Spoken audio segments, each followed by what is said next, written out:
Welcome to Happy Times and Places. This is an omnibus edition, but the format is still the same. I, Toby Haydock, watch a Doctor Who story, commentate along, accentuate the positive, try and drop in facts and observations, all the while trying to guess what my special guest's favourite things about each episode might be. Hello, Toby, and listeners to Toby's podcast, of which I am one. I genuinely love this podcast. I think it's exactly the sort of thing we all need right now. One man trying to find something nice to say about any episode of Doctor Who. Toby, I salute you. My name is Ben. Like Toby, I'm a writer for Doctor Who magazine. I've been writing for DWM for over half of its life, for over half of mine as well. And in that time, I've interviewed literally hundreds, possibly into the thousands, of members of the cast and crew of Goodnight Sweetheart, no, of Doctor Who. I've also co-written a couple of books with Russell T Davies, the Writer's Tale books, still available from all good bookshops. And I occasionally edit Doctor Who trailers for the BBC. Now, about a year ago, I edited one for the Season 26 Blu-ray box set, which gave me an opportunity to go back and, as if I needed an excuse, to go back and rewatch Season 26, which for my money is the best, or certainly my favourite classic season of Doctor Who. I love it to bits, even the stuff that other people don't seem to like as much. The much maligned Battlefield, I think, is brilliant. I know you covered it on this podcast recently. I don't have much time for people who complain that Ghostlight is too complicated. It's not too complicated. Just pay attention. But the serial that I've chosen for you to watch is Survival. Partly because every time I watch Survival, I find something new to love about it. Also because I think it's a little unfairly overlooked or maybe overshadowed by Fenric, which is also obviously brilliant. But Survival just it doesn't make many people's top 10 lists, and it's definitely on mine. It's so good. I love Survival for so many reasons. Pretty much anything you guess will be one of my favourite things about Survival. I know everyone says this on your podcast, but I really did struggle to whittle it down to just 4. I have, for the purpose of this parlour game, so as not to break your podcast, I have whittled it down. So go watch part 1. I envy you, Toby, getting to watch part 1. I could do that. I might watch along with you, actually. And I will meet you back here in about 25 minutes. Well, welcome everybody. I'm quite excited by this one. What a lovely intro from Ben, who, if you can't see on video, is looking very, well, he's very sexy anyway, but he's also looking very swish with his microphone with a gubbins on it. He's professional, you see. I'm very grateful to Ben for taking part because, I mean, he's famous. And he's not famous for being a Doctor Who fan. That would be a ridiculous thing to be. And there's no such thing, I think, as status within Doctor Who fandom, and anyone who seeks such a thing is a fool. But Ben is a YouTuber of note and repute aside from his Doctor Who stuff. So, I mean, I've never really been never grew up as sort of part of organised fandom. I was always a little askance at it because, what's the thing Groucho Marx said about not trusting any club that would have me as a member. So much self-loathing. I didn't want to be surrounded by anybody that reminded me of me. But when Doctor Who came back and became popular again, lots of young, hip, cool people liked it. So people like Ben could very much look at old guys like me and be, move over, Grandad, the new kids are in town. So I'm very grateful that he's contributed to this. He's a very nice fellow. He's been very helpful over the years. I think I've only met him a couple of times. Very nice chap. But as I say, everyone's sort of in, social media these days. So anyway, I'm surprised and delighted that he's taken part. He took part a while ago, as you heard there. He said, it's what we need right now. I think he recorded that at the height of the pandemic that hopefully we're coming out of. But the world the world has chosen to instead make us all sad and worried about something else as I record this. So there's always the need to have a bit of positivity in our lives and a bit of Doctor Who. And I tried to combine the two in this podcast.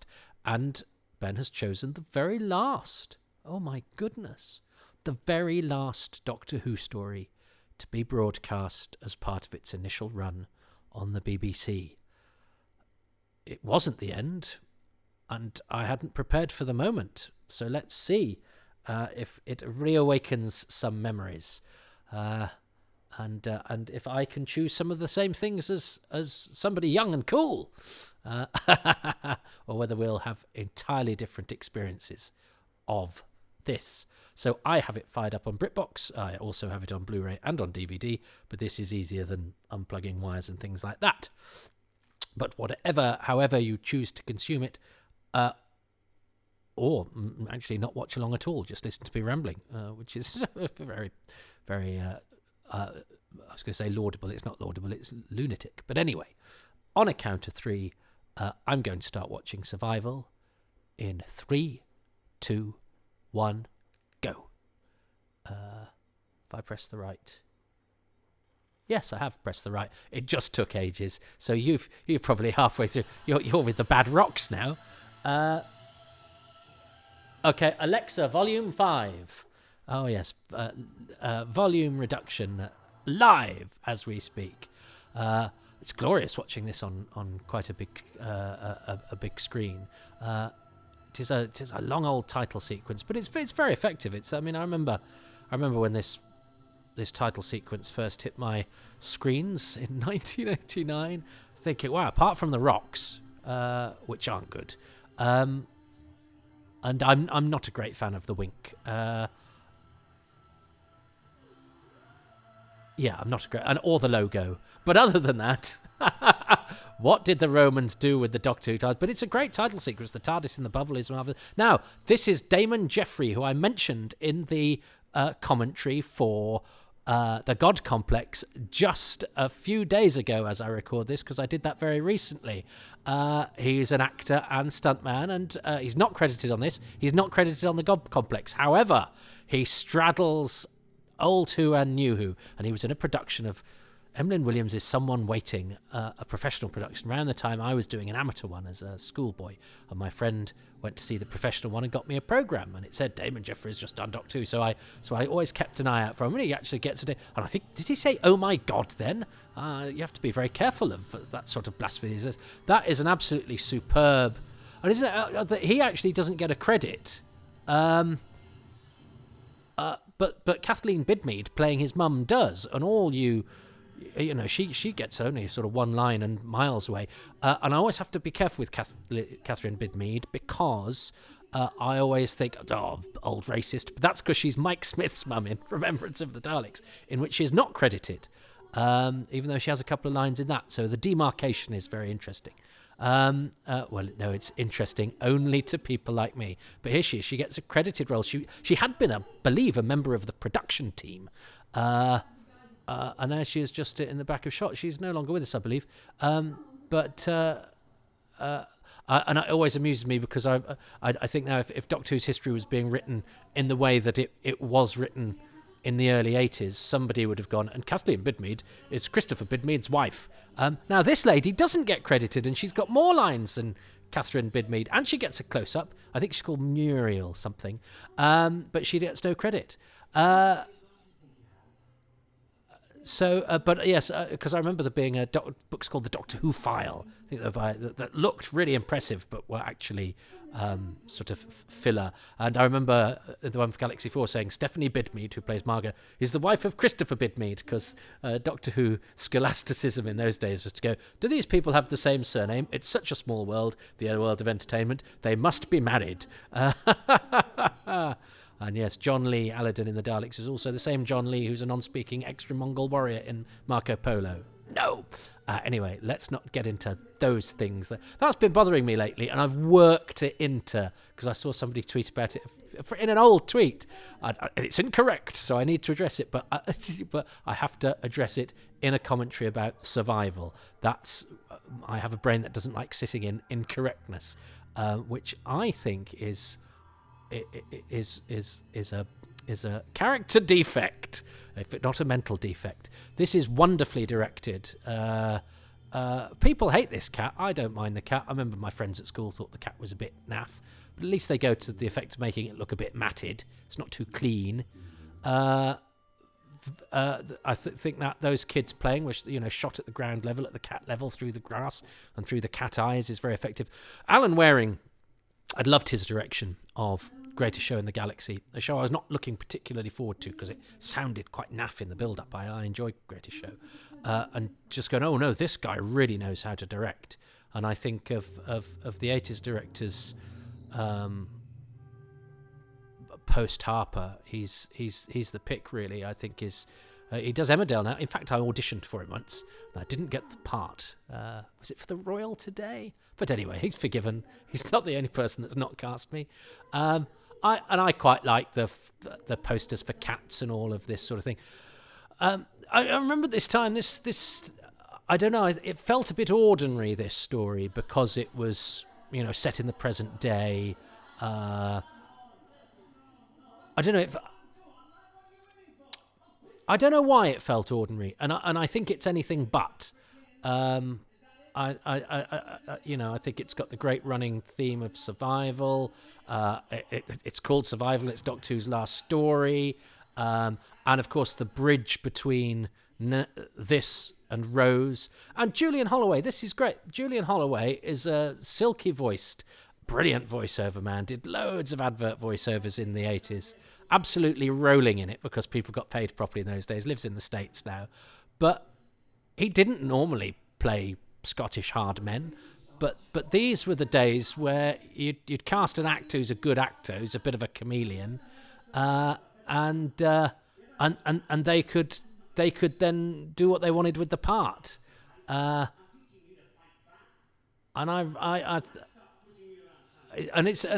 because he's a sort of he's a known actor in the business, but not a famous guest star as much for the final Doctor Who story. He was supposed to be cast in I think it was in the Ken Campbell part in the Fawlty Towers wedding anniversary episode, and then couldn't do it when the dates got changed, and it was a good break for Ken Campbell. So if Ken Campbell had been cast as the Doctor, the Seventh Doctor, that might have been those two universes combining. I think there's a really sort of brooding atmosphere, and of course I don't know why I thought this felt low key, especially as it's sort of bringing Ace back to where she's from, and I think it's quite, I know it's done in a sort of Saturday tea time way, but the attempt to sort of discuss errant youth, and it's the filter on the camera is great, and having Ainley in the shadow purring away. He was always quite feline, Ainley. I think he does purr a lot of his lines. So him being half cat, I think is an apt development. But it doesn't cost. Yeah, and Patterson, embodies the survival of the fittest thing, but he is a bit of an arse in many ways, but he's also entirely consistent within his own worldview, and he's doing a thing. He's trying to toughen up kids in his way. It's still the sort of cultural arguments we're having now about whether as a culture,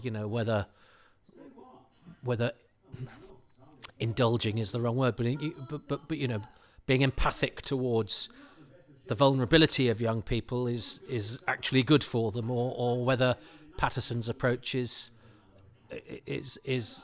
better, and it's I think the one finger can be a deadly weapon. I think there was a riposte that Ace said in the original script that was quite rightly excised, but it feels, I have to say, as I say, I think I enjoy this much more now than I did at the time, where it seemed, I think following Fenric, which had been just so amazing, and feel like the sort of Doctor Who story I knew and loved as a kid, even though I'd never seen those stories. This I think is exactly what Doctor Who should have been doing at this time. And if it had continued to sort of embrace this urban milieu, you know, and try and, you know, try and wrestle with. I know the metaphor here is fairly arch in places, but I'm you know, it's a program that's got to be followed and by and provoke the thoughts of younger viewers, and I think that's fine. Hale and Pace, I remember, you know, this was a sort of thing of going, oh, absolutely furious, they're sending up Doctor Who, although I always liked Hale and Pace, and their management characters, their bouncers when they were on Saturday Night Live, we absolutely loved, but then they soon became a byword for bad comedy. I'm sure Lee Hurst once described them as the only comedy duo with two straight men, but seeing as what's happened to Lee Hurst these days, I think that's you have to be careful. Glass houses and all of that. And they've both actually had very good careers on stage as actors and on TV. And they're doing a perfectly good job. I think they were originally supposed to be playing the other one, and they swapped the roles. But you know, we were always on the lookout, or I was always on the lookout to get furious and go, oh, casting Hale and Pace, it's the same as casting dead Ken Dodd and taking them again. But actually, you look at this now, and they're two guys doing perfectly good acting jobs. And obviously they're an existing double act, so they've got a rapport. I quite like the fact that they're in it. And I don't know how the cat fits into that shelf, but again, that's great. That's a great shot of how the hell did that cat fit behind? And what? Anyway, it doesn't matter. It's a scare moment.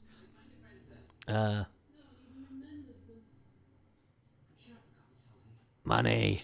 Haven't you forgotten something? Yeah, see, that's quite funny. Rona Munro, of course, has become a hugely respected playwright and the only person to write for classic Doctor Who and new Doctor Who, and I love that. So this has all sorts of links with. I remember Tiger's cadaver is fairly teddy bear-esque, but Ange the Hunt Saboteur. I love Ange the Hunt Saboteur. I thought you were dead or gone to Birmingham. That is a terrific line, but really well delivered. I know people. I've encountered people like that. You read out of this dump. Her delivery and her tone of voice is absolutely spot on. She's a beautiful one-episode cameo. Kate Eaton. I've never had the pleasure. She's the only member of this cast I've not met, actually. But I think she's still around. So I know Dave John, who plays Derek, said he bumped into her. I think since then she's done an event. But I really like Ange the Hunt Saboteur. I think she's a really well drawn character and a real example of a type of person that I knew. But this is great, isn't it? This kind of all these kids are going missing and people don't sort of notice or people don't care. And you know, although it's shot on videotape and it's in the afternoon, the nods it has to sort of urban discontent and, you know, falling through the cracks in society I think admirable and laudable, and interesting, and a kind of mature. Again, some of the writing of the younger characters and the fact that they're all about 50. No, they're not really, but is a bit, you know, kid-friendly telly in the 80s kind of stuff. You'd be a bit more urban and real, and you'd have younger actors probably. But nonetheless, and Dominic Glynn's music really helps. But there's something about, and it's full of litter, and it's actually, because the fact it's shot on videotape means it's sort of grey, even though Wave's good, means it's sort of grey and a bit desolate and a bit Sunday afternoon. And I know it would be great if it was kind of rain lashed and there was newspaper blowing and it was dark and whatever. But actually it's the intrusion into that sort of ordinary real world. And that's not bad, that cat. I don't think that cat's bad at all. I know you do it differently now. And the crane. And that's a good because we saw the shadow go up then over him because it's the cheetah on the horse, isn't it? Basically, but it's done with a bit of shadow and a crane shot, and he really goes over here as well. And poor old whatever was it, the actor's called Sean Oliver, isn't he? But that TA Twit. That was when I sounded like he might have said something else there. She might have said something else there. But this is quite fun. This is actually very doctory, isn't it? The doctor wandering around with a load of cat food. I think that's quite fun. And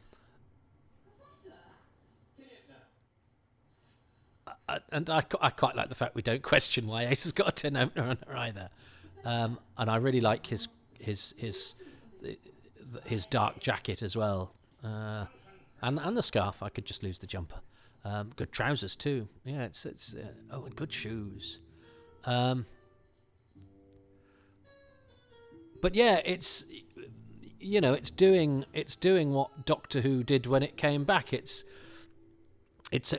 You can absolutely see the evolution from this to Rose, even though it's separated by however many years, 16 years. What are you doing?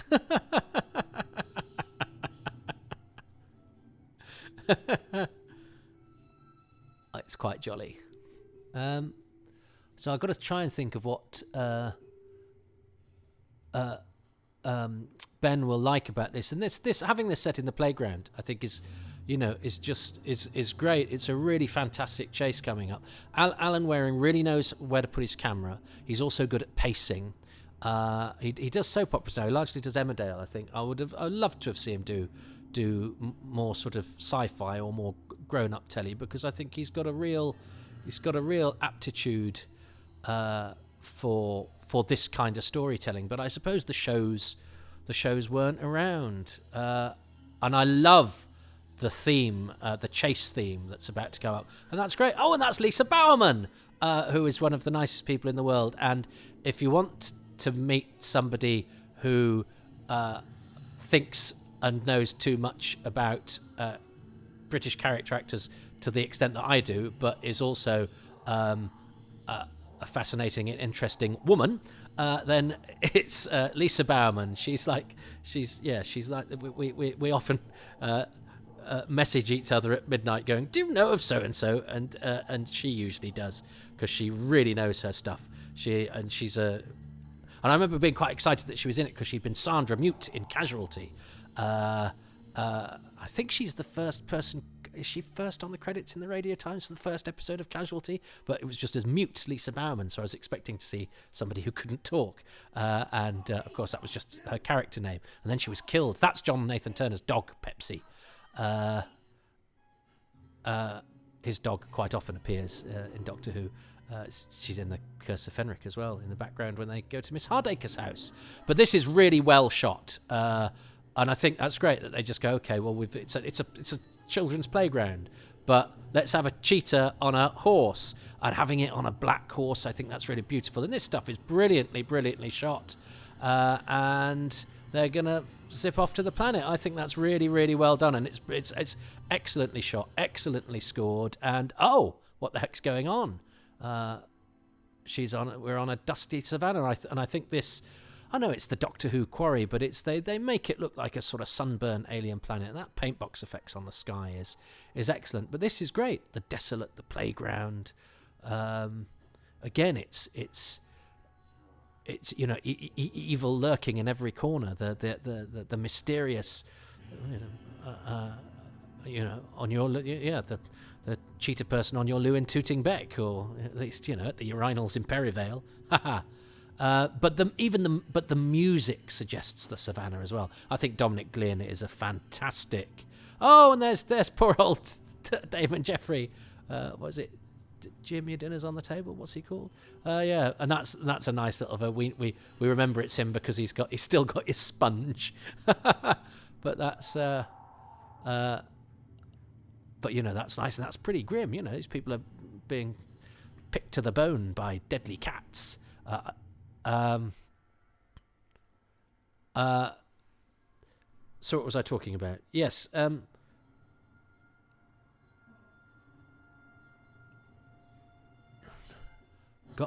Yes. Oh, he's the neighbourhood watch. Of course he is. But I quite like that too. One finger can be a deadly weapon. Now, I don't really mind that because it's, it's only a delaying tactic in terms of the plot. I don't like the Doctor doing magic things really, but I kind of that's fine. That's just it's Sylvester McCoy's version of Venusian Aikido. Just I need something to incapacitate a minor irritant just for now. Oh yes, Lisa Bowerman. Very excited to see that she was going to be in Doctor Who. She's a terrific actress. And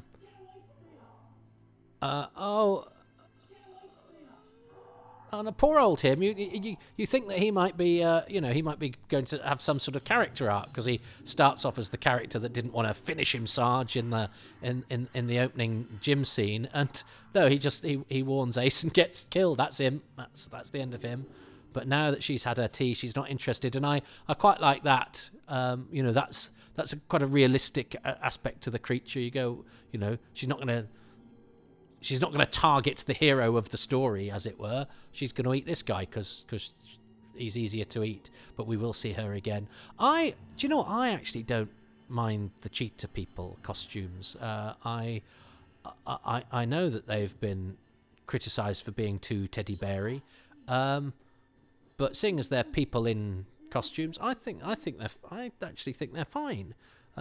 Maybe they could be a bit more matted, but I think in terms of, how animated they are, the fact you can get a performance out of them, I think they look great on the horse.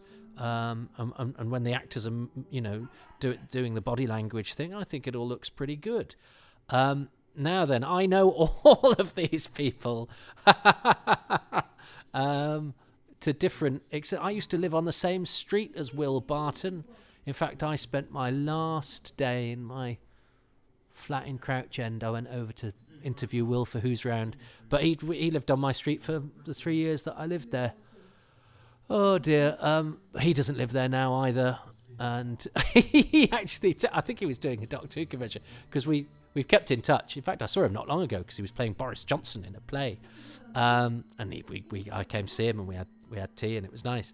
In fact, I've probably seen more of him since we didn't live on the same street because it took me ages to pluck up the courage to say hello. I saw him in the shop and went, oh, and then I saw him on the bus, and I thought, I know that. Oh God, it's Midge. So then when he got off the bus at one point, I looked to see where he went. Oh, and we voted next to each other in the election as well one year, and I remember emailing Simon Gurry and going, I live on the same street as Midge from Survival. But this is great. And well done to that cheetah person because she's just stopped the Doctor saying the word twat, I think. You stupid. Oh, thanks. I won't swear now. I love and I really like this location. I love the colour of the water at this location. And I think it really serves, and I think the dressing, all these tents and everything, I buy it all. And I love the fact that Julian Holloway tries to do karate. I think that's brilliant. But I do. I think his.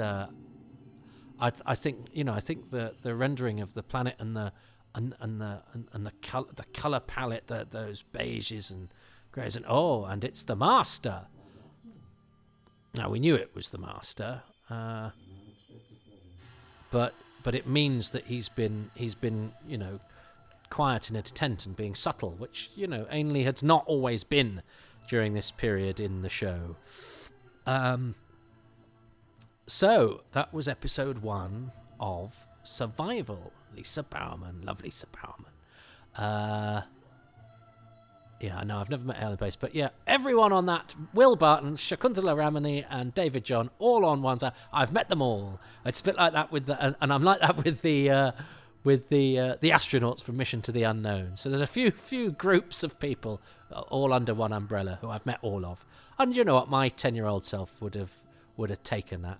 I wasn't 10 when this was on, but nonetheless, universes away. Ian Dow, who did the lighting, he was a nice man.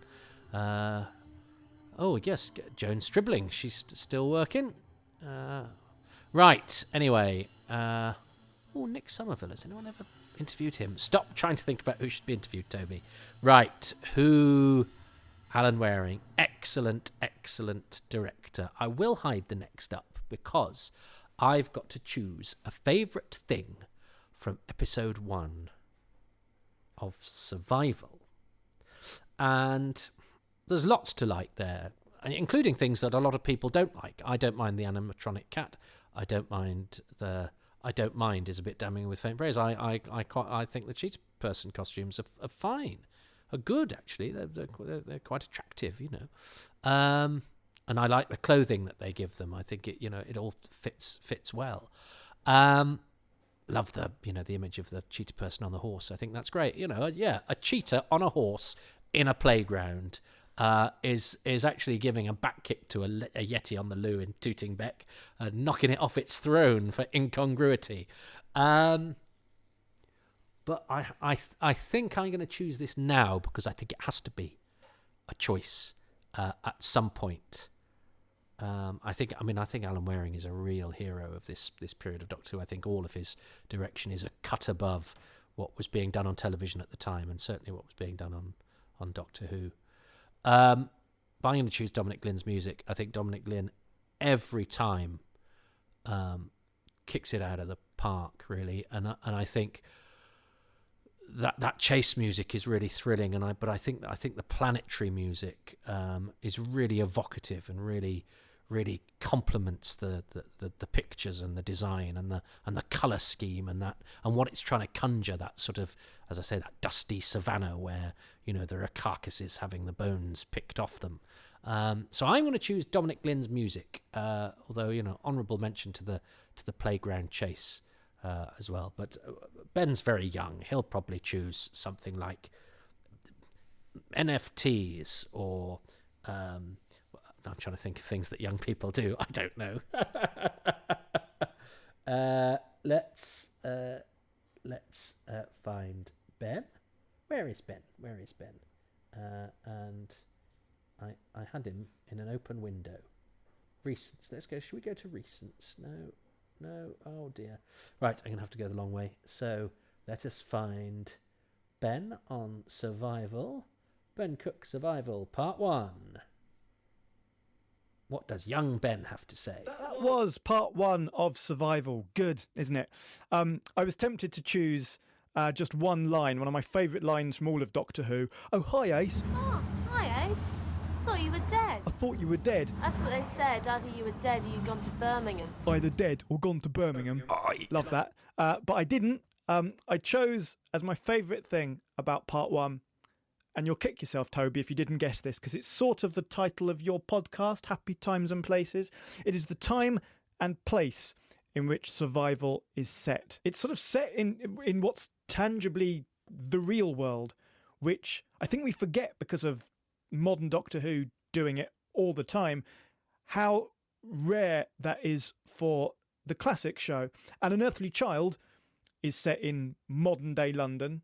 What was then modern-day London. Survival returned to modern-day London. But in between, the War Machines did it. The TARDIS landing in a lay-by in Legopolis did it. But very few others. There's a real thrill to see the Doctor and Ace wandering around suburbia on a sunny Sunday afternoon and going to like a corner shop and a youth centre, and in part 3, a council estate. I never watched Doctor Who in the 80s because I was a bit too young. I spent most of that decade sort of crying and shitting myself and missed all of Doctor Who. But the world that the Doctor and Ace are wandering around in part one of Survival, especially, is the 1980s Britain, the 1980s London that I just about remember. The TARDIS lands outside a house that looks much like the house I grew up in, with the sort of like mock Tudor architecture and the bay windows and the car in the drive with the plastic red-nosed day nose on the front. If you look closely, it feels almost impossible to me that the Doctor and Ace would have wandered around streets like that as part of a Doctor Who adventure on the telly. It gives me chills whenever I see it. I love it. A lot of people like give you a quick 10-15 second explanation of their favourite thing and then move on. I feel I'm talking too much. Feel free to edit this down. Either way, you're about to watch part 2 of Survival. That's really good as well. Enjoy. I will meet you back here in another 25 minutes. I'm not going to edit a word of that. And I'm thrilled that Ben has also put a clip in there as well. I mean, he's got a mic with a digital thing on it. He's in HD when this if you're listening to the podcast, which comes out first, there will be a video eventually. He's in crystal clear quality. But so I'm thrilled at the effort that he's got to. There is absolutely nothing wrong with going into great detail. What I like about this podcast is that every guest reacts in their way, and I hope it's as much a reflection of the different sorts of people we all are as Doctor Who fans, but actually that we then have loads of things in common, but we express those things that we have in common in very different ways. So when people say, oh, how should I do this? Should I listen to it? I say, no, just do. This is the brief. Do react in the way that you want to react. Just be you. And Ben is articulate and passionate and right. I think chose a better thing than me. Oh, I chose the music. But I think I'm doing a little gamesmanship there, because now that I've chosen it, even if he chooses it later, I still get the point for that. But I think, well, one, yeah, the Birmingham line is great, and Ange, and it's odd talking all the way through it. You get to the end, and I didn't think of Ange, and Ange. For there are many episodes where Ange and the line, I thought you're dead or gone to Birmingham, would definitely be a favourite thing. And I do think Ange is definitely worth a salute. Kate Heaton, one of the great one-episode Doctor Who performances. And that line, I thought you dead or gone to Birmingham, is a thing of great joy. But I think that, yes, that... And of course, Ben didn't mention the Pertwee era, and quite rightly not, because although that is set in either contemporary Earth or the near future, depending on what you think about the unit dating thing, John Pertwee isn't hanging around suburbia. He's not even hanging around, Parliament or government buildings, but he's certainly not hanging around, shops. He's generally in Unit HQ or in industrial complexes or whatever. It's slightly removed from the everyday world. You don't really see the Doctor interacting with sort of everyday people, unless it's some poor sod who's a window cleaner who is going to fall off a ladder, or somebody doing some form of maintenance who's going to get killed. But this, the sort of the urban sprawl, if you like, the fact that, and I wonder why that seemed ordinary to me when I was a kid, because it's not usual. Perhaps it's because I wanted Doctor Who to take me to far-flung places, but actually, I think I'm better now in my sort of my acceptance of the places that Doctor Who takes me, and actually Doctor Who bringing alien menace to the ordinary and the everyday is a key part of its appeal, and in fact very important. I think it was very important when Doctor Who came back, to drag a modern audience with it. So I think it's really, I think Ben's quite right in the thing that he's chosen, and I'm slightly annoyed that I went for something a bit more prosaic, because I think what the modern setting represents is desperately important to the story, to the story's position in the history of Doctor Who, and to actually what happened all those years later when Doctor Who came back. So good choice, Ben, and many, many thanks. So that's the end of episode 1. So thanks very much for listening. Thanks to Ben Cook, an illustrious guest. Very, very. As I say, I'm a bit of a square old geezer, and I've got a young, funky, hip person. I mean, he's saying he was young because he was a baby when Survival was on, whereas I was in my final year of secondary school. Oh dear. well, my chances of survival are slimmer than Ben's. Let's put it like that. But that's time. I hope this has been a happy one, and I'll be in the same place at a different time for episode 2 of Survival. And I hope you will join me and join Ben and listen to what we have to say. Well, welcome back, everybody. It is part 2 of Survival with the fabulous Ben Cook. I mean, he should need no introduction. If you've not read the books that he wrote with Russell T Davies, The Writer's Tale, it's a Bible in those early, heady, exciting years of Doctor Who's return. It was like something brilliant about Doctor Who was coming out every 5 minutes, and that amazing, candid, fascinating book is no exception. And Ben's been a great part of telling of the recent history of Doctor Who.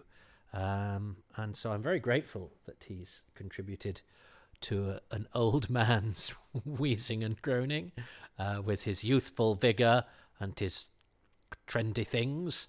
But I'm fascinated to hear what he's got to say and buoyed by his enthusiasm for a story that was on when he was a baby. It always puts hope in my heart when somebody young likes old Doctor Who. It's easy to like new Doctor Who, but you know, if you don't have any nostalgic pull towards it because you were sort of born after it or you were cognizant after it, I always think I like people who like old things, but that's because I'm a grey-haired Picardigan reminiscer. So, listen, I'm going to press select on episode 2 of Survival, and there will probably be a bit of a delay, and our chances of syncing up are minuscule, but nonetheless, I'm going to go in 3, 2, 1, and here we go. So, here's a confession. This is the last episode of Doctor Who I saw go out live.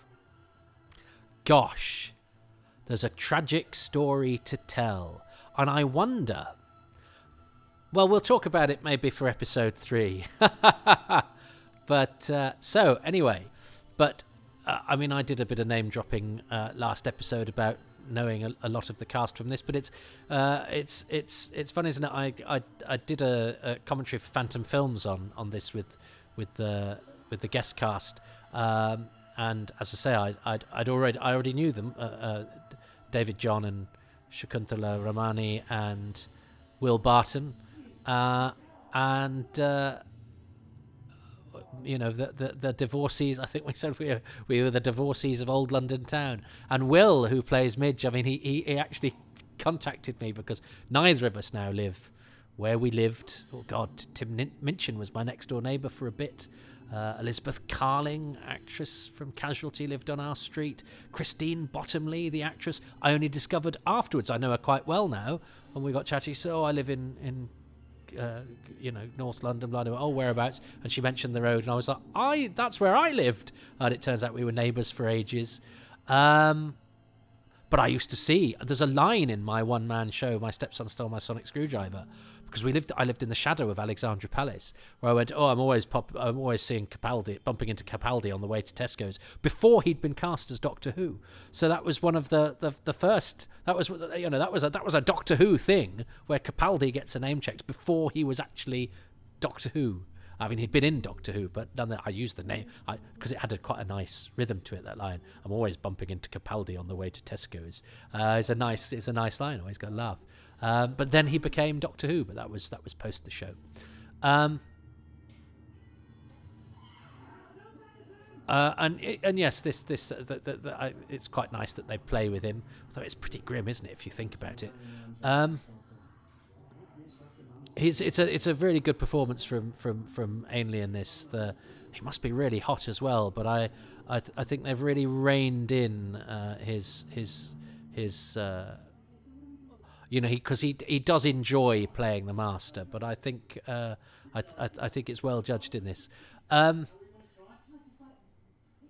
Stevie, Stevie, one of the great referred to but never seen because he's dead Doctor Who characters.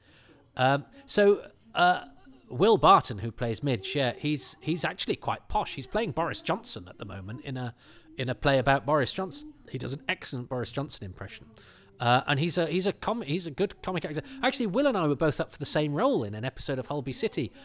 In fact, that was the first time we spoke to each other. He'd lived on my street all that time, and I never plucked up the courage to speak to him. And then we both auditioned for a geeky part in Holby City. And I got it. But that's when I introduced myself. I said, "You live on my street." And he offered me a lift back, but I then had to do something else, so I didn't have a lift back with him that time. But it did mean that we then sort of knew who each other were. So that was when I first spoke to Will. But I'm sort of building up to the he contacted me, and because not only are we now not live in that street, and both got divorced from the person we were married to when we lived in that street, but the woman we divorced is now.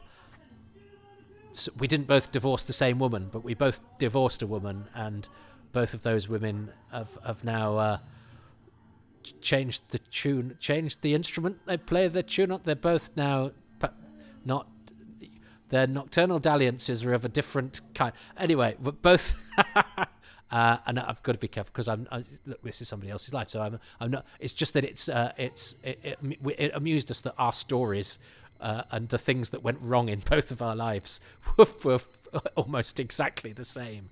And he said, "Can I tell this as an amusing anecdote, or would it upset you?" I said, "No, you could tell it." I like that bit. I think that's really cool. That's because it's really funny, because it's this whole elaborate kind of plan, and the cat very coolly, and I like the extension of the claws. So yes, anyway, Will and I have quite a lot that's happened in common. That's a beautiful shot. I think it's very early paint box, but it really works. I was the one that ate the worm stew. I like that. And the characterization is smart here. I know it's quite broad, but the idea that Patterson is, I survive this way. What will you do to survive? And the fact that the guy who thinks he's the tough guy that's done all the survival courses, when it comes down to it, is just as clueless as everybody else. And the idea of do we fight in order to survive? And the Doctor, when the Doctor ultimately uses Ace, doesn't he, in order to? I think it's taking mature themes. Now, this guy's called Jack something or other, and he's also one of the husks in Ghostlight. So he was around and about, but he's not long for this world, sadly, because I believe he sort of lands, doesn't he, on the planet and then just yells and runs. Dave John has had a really good career. I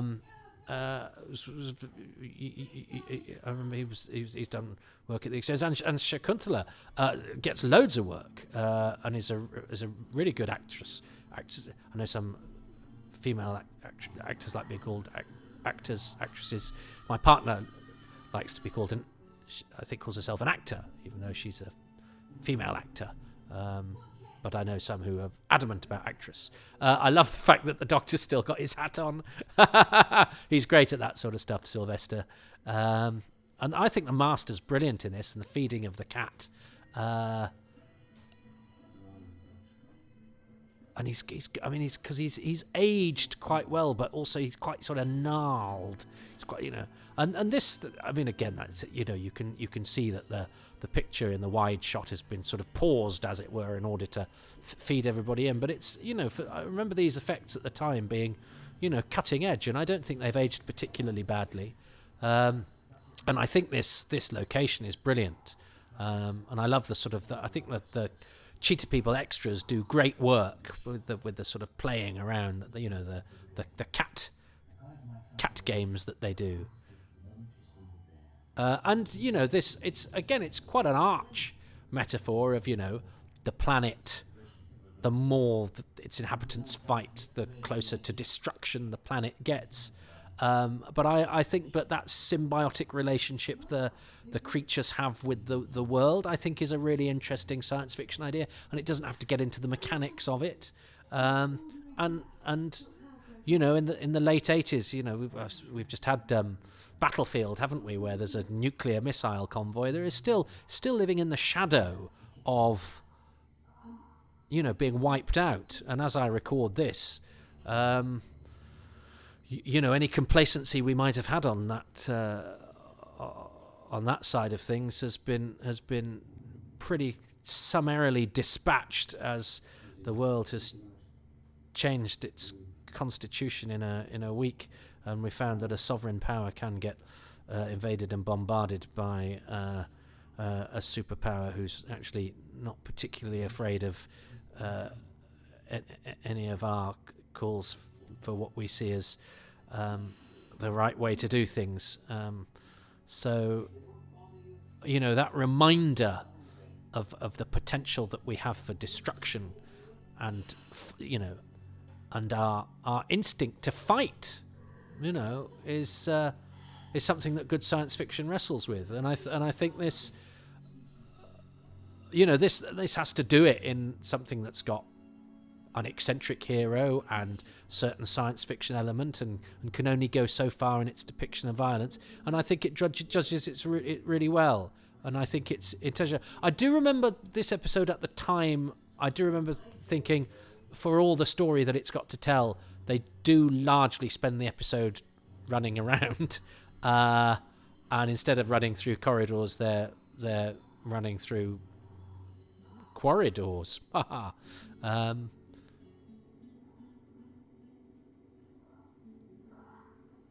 But you know, this is sort of quite nice disaster movie stuff. You've got a bunch of characters thrown together. Oh, the poor. Yes, he does. He lands and immediately goes, ah! And instead of going, hello, everybody, he just... I've got no idea why he doesn't run up to them and go, what the hell's going on? I've just been kidnapped by a cat. He runs through the people that might have been able to help him and into danger. So I don't know. I think that could have been achieved slightly better. He's hampered by the fact he's not allowed to say anything because he's an extra. You know, the minute you're not on the call sheet is the minute you're not long for this world. And indeed, there he goes. He's dead now. But it looks like Derek's going to get done. But they play with Derek, don't they? But I feel their claws. I feel the viciousness. And these, you know, it's a bit. I've just been watching The Walking Dead. That's a great shot of the cat watching and everybody having to sort of stand there. But that's. And that's very Doctor Who, of the Doctor standing there and saying, "Don't run, don't do this," and everybody's sort of charging past him. You know, that's sort of witty and exciting, and well done, Ace. Yes, and I just remember that she saves Derek, then Derek sort of pegs it and leaves her. So it's a good job she catches up. I love the way that the Doctor trips the cat over and raises his hat. I mean, if you're ever in any doubt that you're watching Doctor Who, that's terrific. And of course, this splits everybody up. Although it is everybody running around and being chased, it does send everybody off to their different parts of the story. So. Ace is going to have her cat lesbian thing going on. I can't believe I've just said that, but it is kind of true. Yeah, you look over the pond at that wet pussy. I can't believe I've just said that, but I don't care. And there's lovely pink moon in the sky, but you know, I think the actors sell this well, and I think that, you know, I believe that cat is seeking refreshment in the water after an intense day's hunting.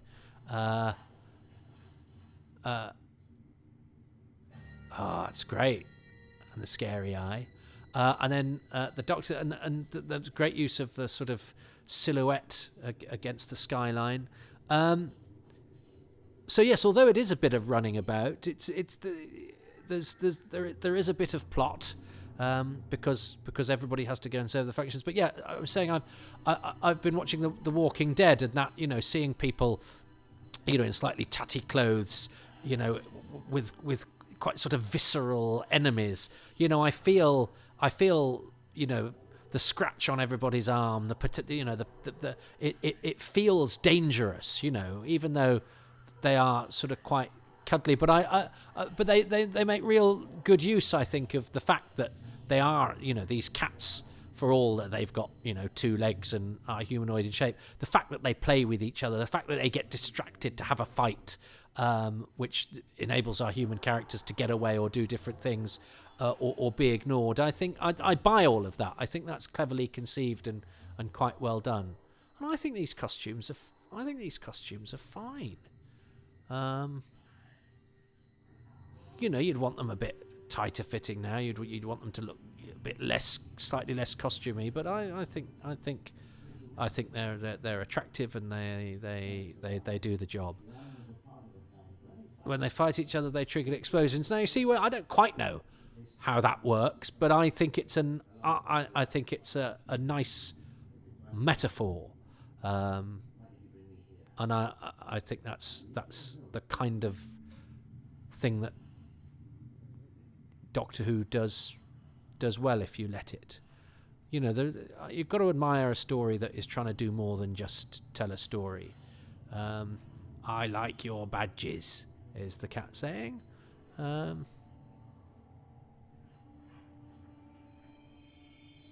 Yeah, so how do we feel about this? Are they getting it? Are they getting jiggy? Whereas Midge, so that's interesting, is it? Because Ace is getting a bit fruity with the old cat, whereas Midge is going to penetrate this one. It's quite metaphorical, isn't it?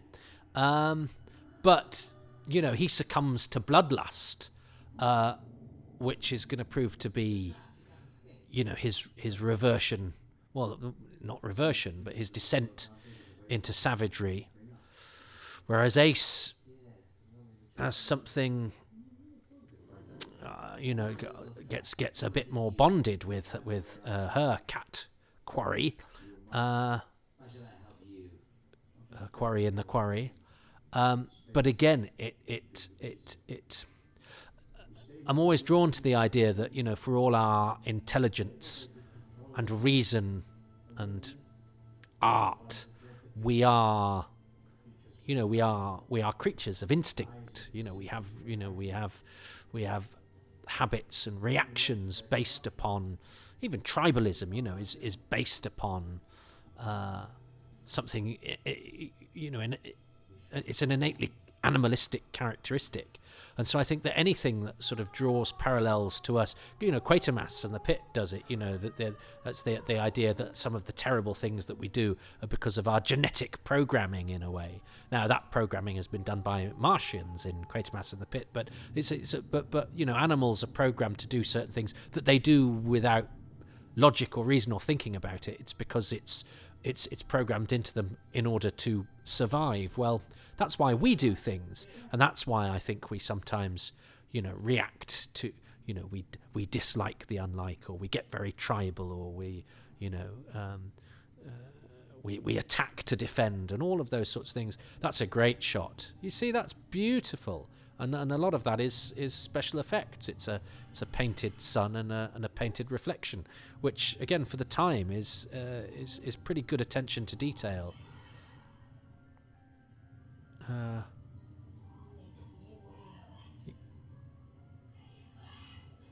Oh yes, I'd forgotten this. So she's pulled her out of the water.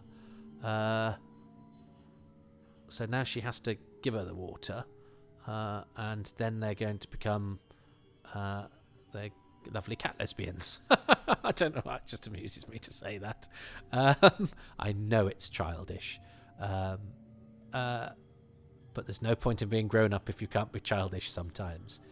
I mean, did I pick up much of the? But I like the sort of subtext about, you know, awakening passion. I think Ace,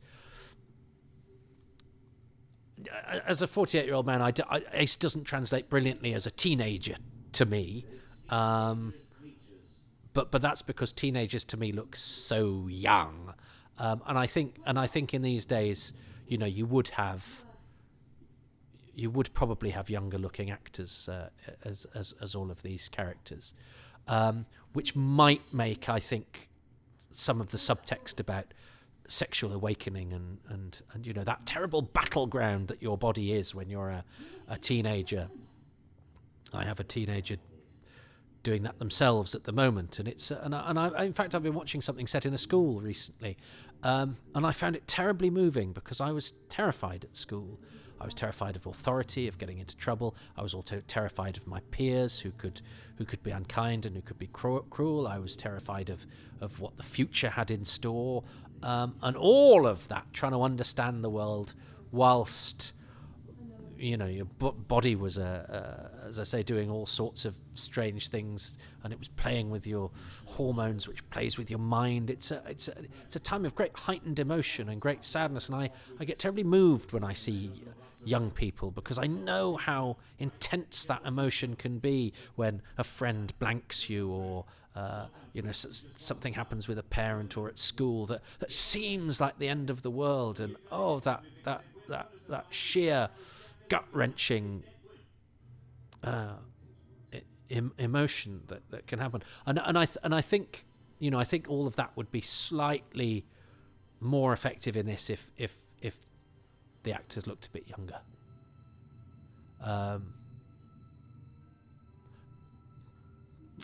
But I as I say, I like the fact that Doctor Who is taking a sort of mature approach to kids of this age, and Ace is by no means like any real delinquent I've met. She's a very watered down version because of what you're allowed to show on television. But I think the desire to explore that kind of a character within this framework is really, really interesting and laudable.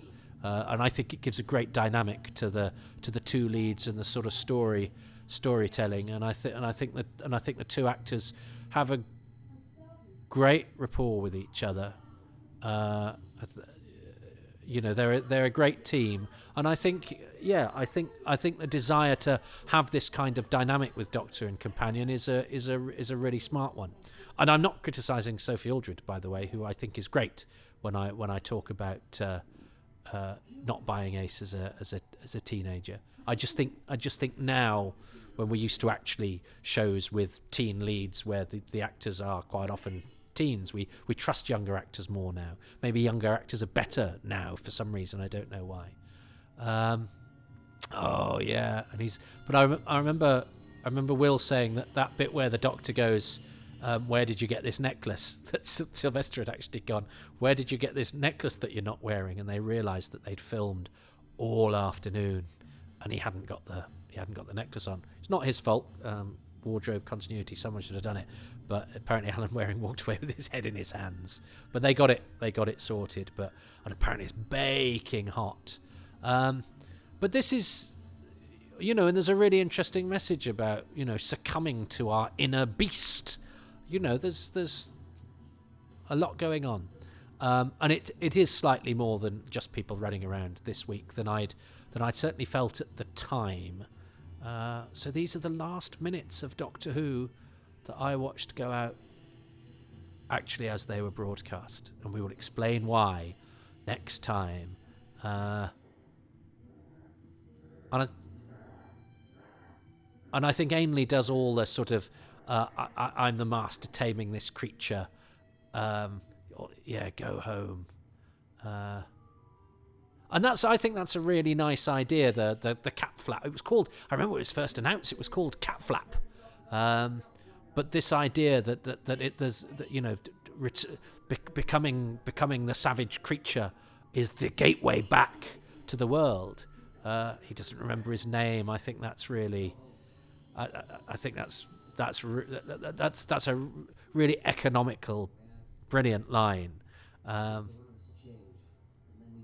that's very good, because then they start getting paranoid, and of course, Patterson starts casting aspersions. I like that. There could have actually been a little bit more of that. They could have played with that. Who's going to turn? You could have had an whole episode of that actually, but instead they leap to do the storytelling, and that is a cracking cliffhanger. Again, the picture's slightly fuzzy because in those days the effect involved certain bits of manipulation, which means that it kind of stands out a little bit. But I think that's a terrific cliffhanger. That Ace is the one who is going to take them home, because she's the one that's had her wild side opened up. Poor old Derek didn't get a single credit because of the stunt, because of the stunt arranger. Okay, so that was episode 2 of Survival. These credits are nice and long, aren't they? And you can read all of them. When I am king, credits will be like this again. So I have to choose something for episode 2. Tricky. I think I've got to choose the metaphor at the heart of the story. The fighting hastening the planet to destruction, and the idea about succumbing to your animal instincts, and how those are within us, and how those can be awakened by either by a visceral thrill, in Midge's case by the kill, the hunt and the kill, and by Ace's by the connection, the frisson of physical proximity and connection, mental and physical. And I think all of that stuff's really interesting, and I think it's really well deployed. It's maturely deployed in the story and in the scripting. And as I say, sometimes it's perhaps very to the fore, but I think that's okay, because you've also it's there are school kids watching this, but you're also throwing in a bit of a sapphic undertow and some really interesting thoughts on innate bloodlust and all of that sort of stuff. I think good for them for remember, this is the series that in recent years has had red-tongued aliens invading Butlins and somebody from Dynasty yelling at a giant brain. I think in high heels and shoulder pads. I think Bertie Bassett cooking for Margaret Thatcher. I think it's maturely done. That's my thing, and I'm sticking to it for part 2. What does Ben Cook think?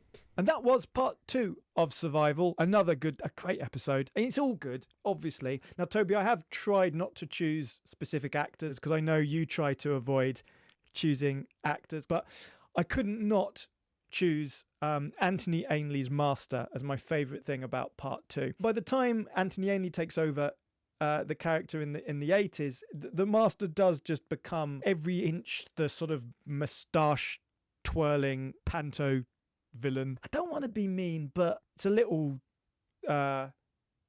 it's a choice. But suddenly then in Survival you get that performance. You're like, where the hell did that come from? In the show's dying moments, we get a whole new desperate feral master. I wish that Anthony Ainley had been given the opportunity to do that sooner. Imagine that master. Imagine the Survival master opposite Colin Baker's Doctor, or opposite Peter Davison's Doctor. My only criticism, if I was to make one tiny criticism, is I wish that they had saved the reveal of the master till the part 1 cliffhanger, rather than hinting at it over the course of part 1. But I think, just the master in part 2 and part 3 is just incredible. Go watch part 3, and I will reveal my final 2 things, my favourite thing about part 3 and my bonus thing, in another 25 minutes or so. Bye. Bye. Oh, thanks, Ben. And I'm looking at his calendar behind him in his beautifully shot video, and he's recording that in February 2021. I'm recording this at the end of February 2022. So apologies to Ben, and indeed to everybody who's recorded, because obviously I sent out loads of requests and people came back at different times, and then I've had to stagger stories between different doctors and things like that. So there are some people who've had to wait for quite a long time to hear their things. Now I'm recording this in February 2022, which means that patrons will be hearing it in March or April 2022. Non-patrons, you'll be about 6 months away. So there's still a big gap between people recording their things and giving them to me. But I think it's better for me to have them in the can, and then I'm not having to wait upon other people to get these out on a regular basis. So that's just a bit of housekeeping. What did he choose? The Master, Anthony Ainley. It's Ainley's best performance in many years. It's not the same performance as what we last saw him in Trial of a Time Lord, where he spends a lot of it on a screen guffawing at people, and then Mark of the Rani, where he's wrangling a fair few word salads. But he's great. I mean, I'd sort of, I guess I feel that Alan Waring is involved with that as well. I don't know, but it just seems to me that he's being directed to be more subtle. But it's not just that he's quieter. It's that he's, as you say, it's like he's got a sort of simmering gruesomeness about him that really fits the character. But that slightly bigger, more dignified costume. He's becoming a bit more of a sort of, a sort of senior character, if you like. He seems to have aged quite a lot in between Trial of a Time Lord and there, and it's really actually helped with the characterization, and has been very much. But yes, it is a choice. I think it's a lovely it's a lovely positive development for this incarnation of the Master in his final appearance. Well, apart from the Destiny of the Doctor's computer game.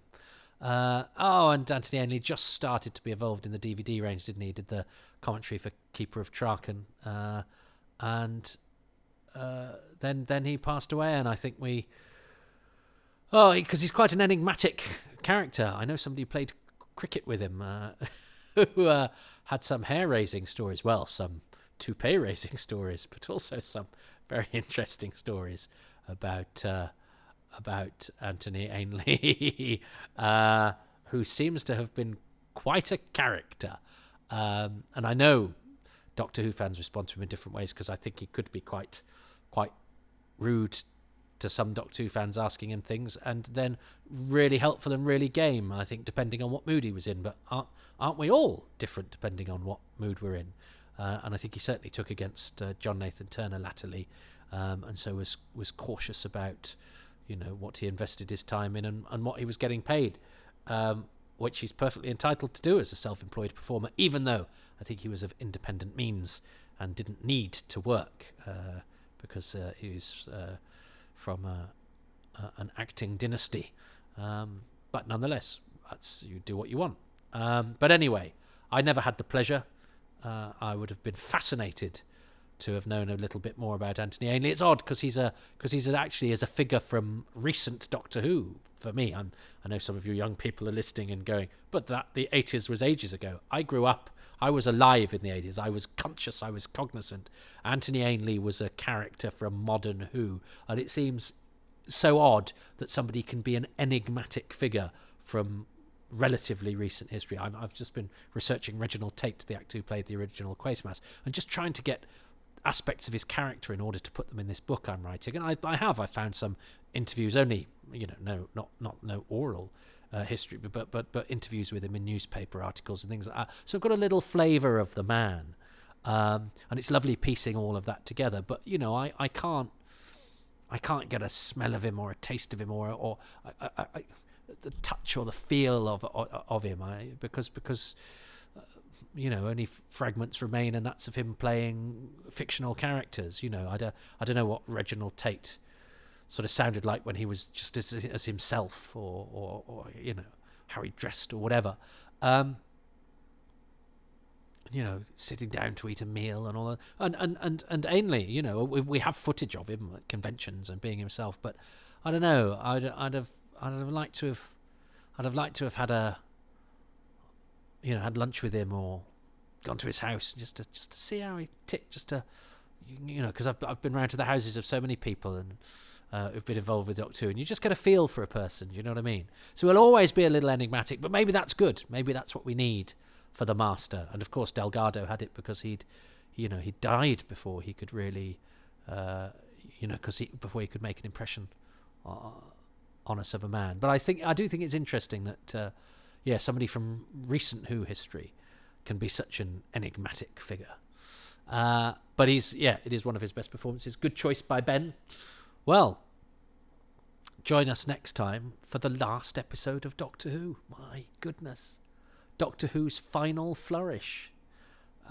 Before it was cruelly snatched from us. Well, not snatched from us. Snuck away in the night with nobody ever really telling us until much, much later that they'd nicked it. Anyway, thanks to Ben. Thanks to you for listening. And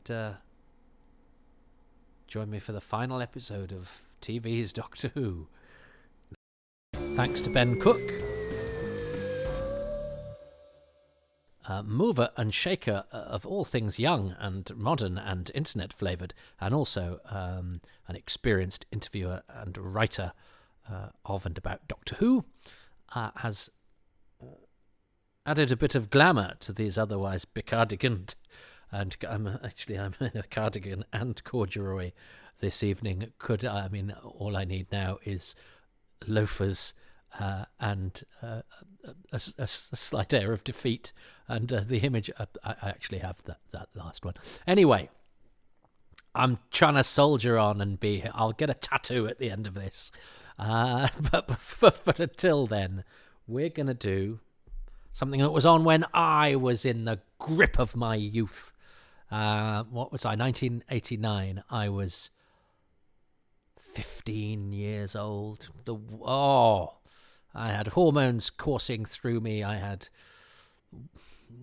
worries hither and thither, hope for the future. Did I? I don't know.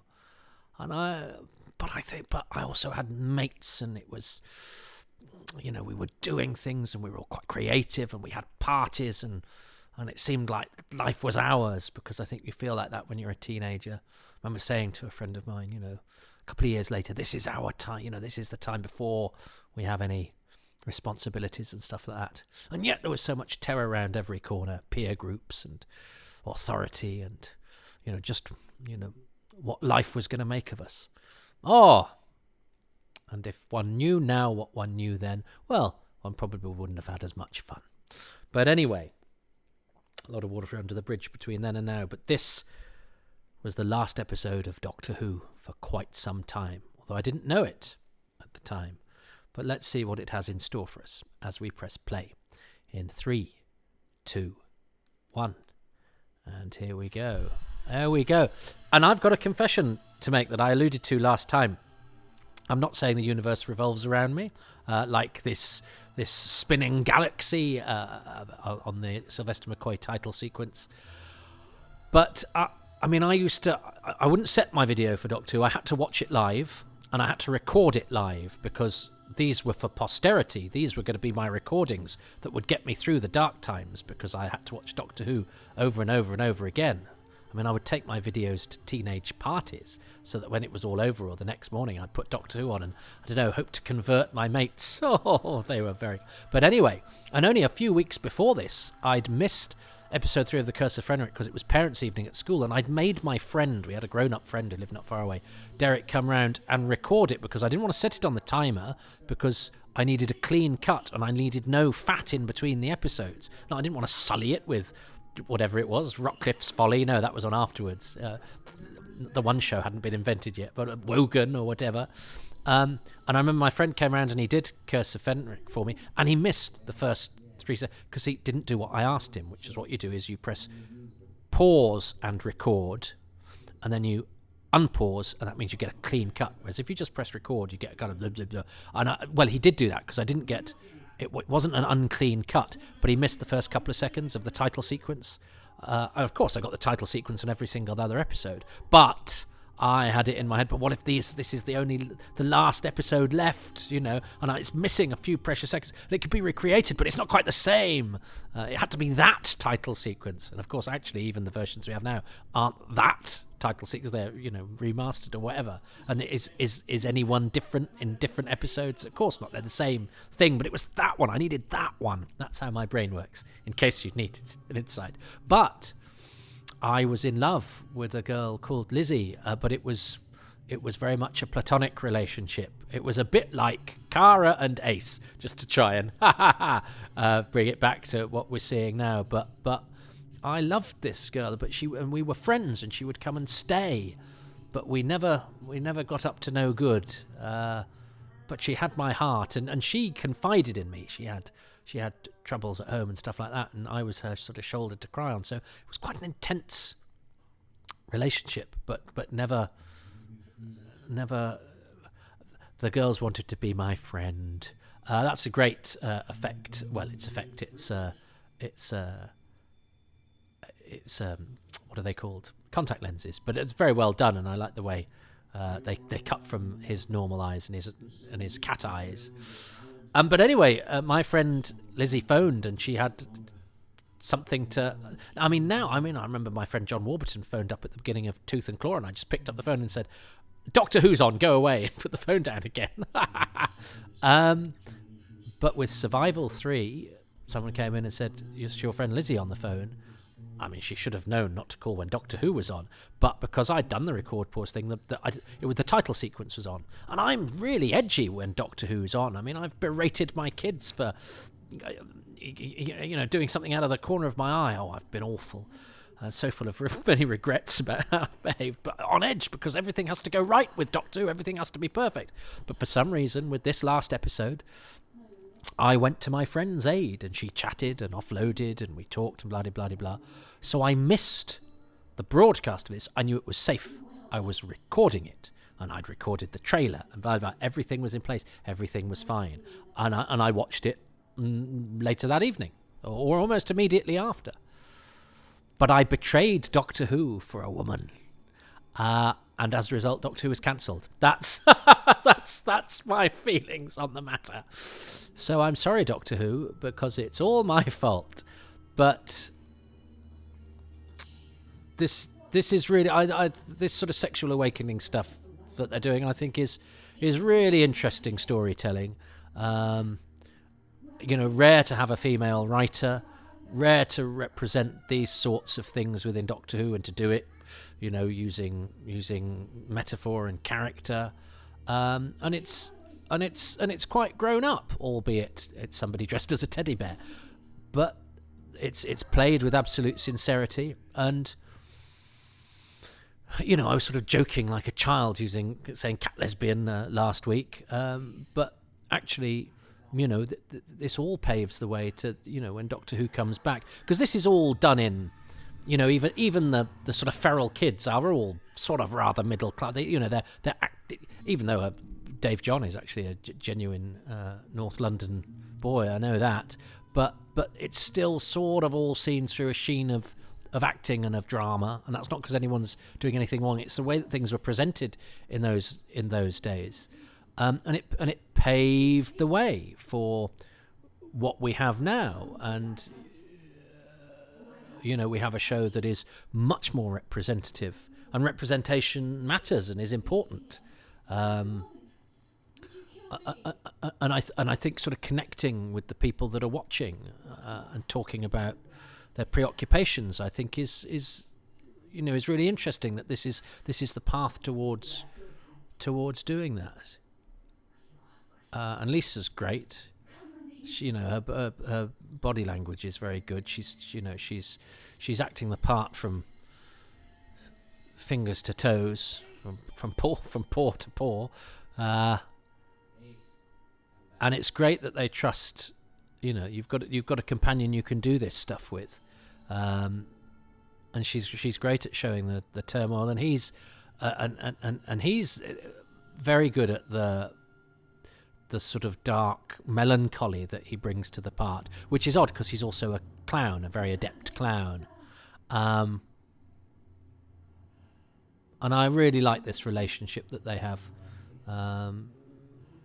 because he's very comforting there, but actually he's also very dark and very manipulative. It's not an easy morality there in the way that he sort of he looks after her, but he's also manipulating her. And I remember one of my drama teachers who'd watched The Curse of Fenric saying, when he sort of talked about her being an emotional cripple and all of that sort of stuff, he said, this is quite powerful stuff. And that always made me feel good when a teacher said a thing.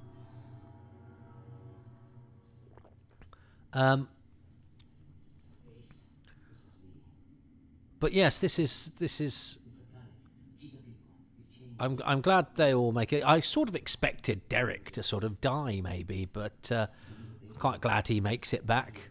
And for Doctor Who of the time, just having a character who was played by an actress of colour, seemed like a breakthrough. Seemed like a momentum, a step forward into the future, and quite right too. But as a young liberal at the time, this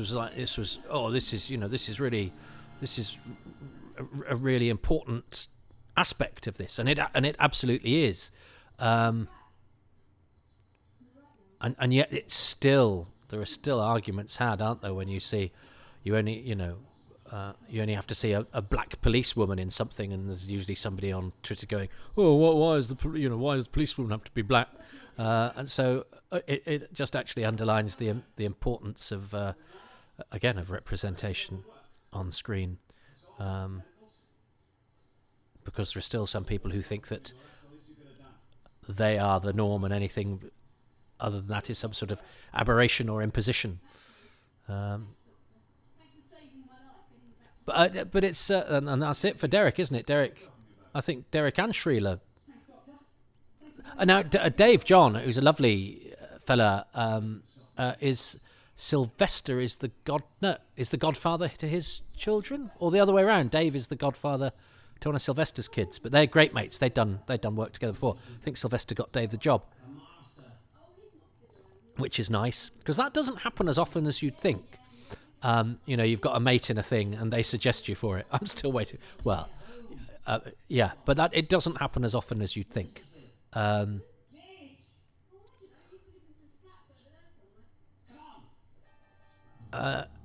yes, and of course they're.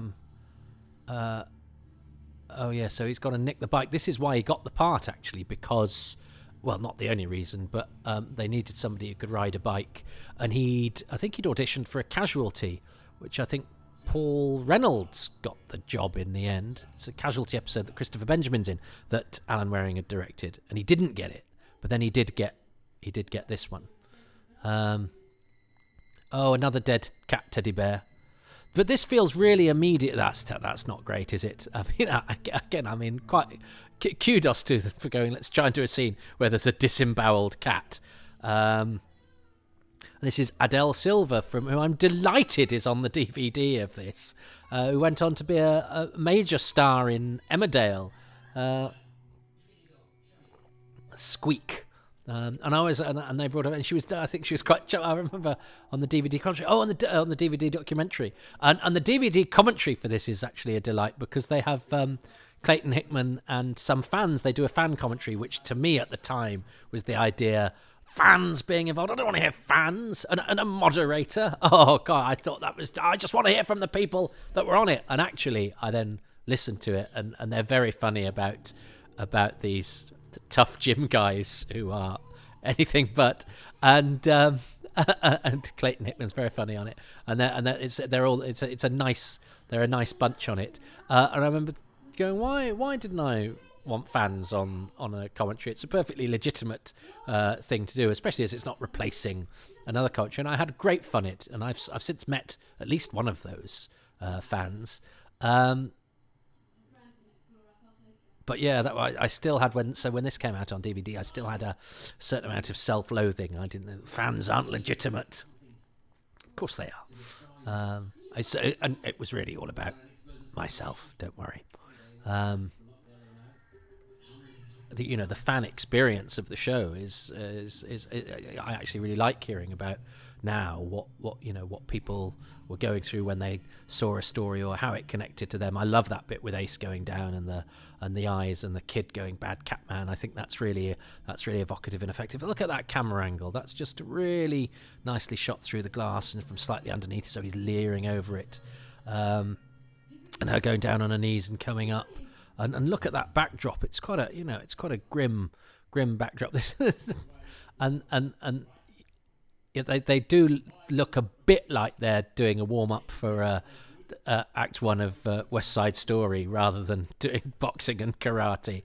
And he looks like somebody's tried to make the Fonz out of the 1980s.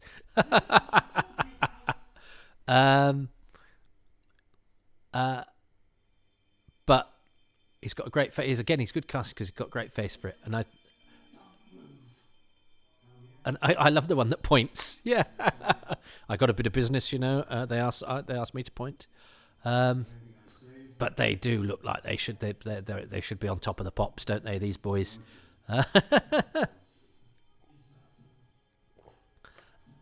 Oh, and poor old Patterson. And I remember complaining that I thought Patterson had an ignominious death, and my mum corrected me and going, "It's ignominious." The look on his face is great there.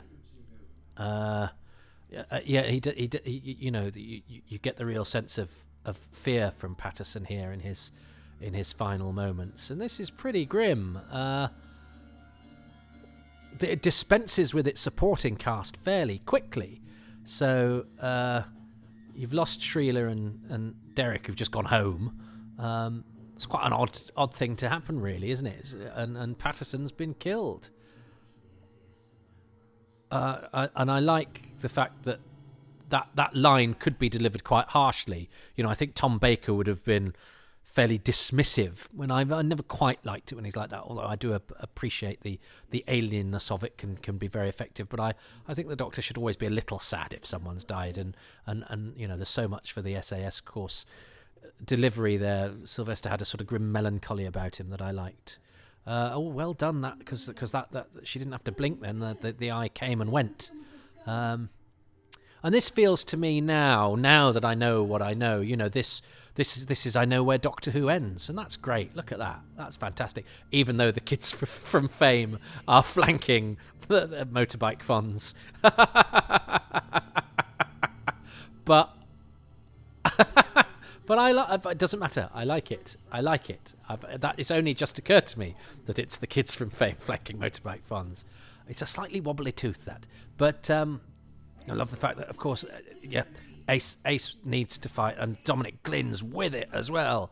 And I think this is amazing. This bit, the payoff is reprehensible, but I love this bit because it's fantastic, and it's really, how the hell are they going to get out of this? What's happening here? And the Doctor's, replaced Ace because she must not fight because of what will happen to her. And this, you go, what on earth? Wow, what? That's amazing. The two motorbikes have crashed into each other and exploded. And you didn't see either man blown clear. You just saw the explosion. This shows the harshness of the policy. But I do quite like the Masters. The Masters sort of care for Midge in a way. It's a totally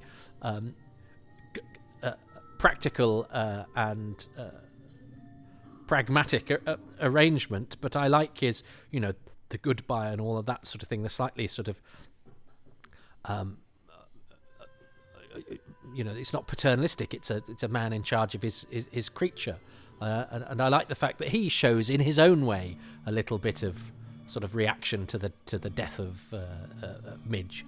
He's not sad about it, but he acknowledges Midge's good behaviour, and this is, again, she's going to be killed by a dance troupe, but But here comes Lisa Bowerman, who does not know what she's let herself in for. And she's been a great servant to Doctor Who via the big finishes, and she's great in although, and she's directed a few as well. Very, very, I think very, very highly of Lisa Bowerman, but I like her costume. But yes, I you know, I'm feeling quite sort of emotional about this now, because this plane, this hilltop or wherever it is, this is where I know Doctor Who ends. But we didn't at the time. Oh no, because actually the story hasn't ended yet. It goes away a little bit first, because he fights the Master in the car park, and I think the trailer for this had the Master and the Doctor fighting in the fire, so I knew there was still a bit to come.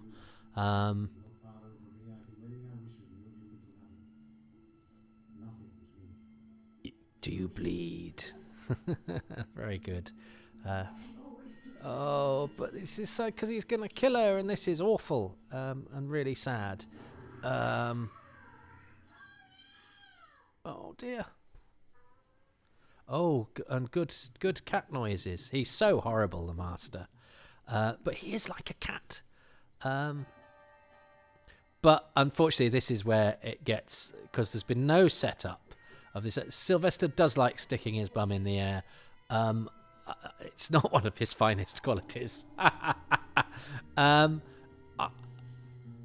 mean, there's no attempt to explain what has happened there. What's supposed to have happened is that the bikes crashed into each other, and Midge was flown one way, and the Doctor was flung over there and landed on the sofa. It's quite often in 80s Doctor Who, you'd be really willing a story to work and not to have a moment that you'd have to then justify to your friends at school the next day. And quite often, I had a whole thing in one of my shows about the giant rat. There was always one element of a Doctor Who story that spoilt it.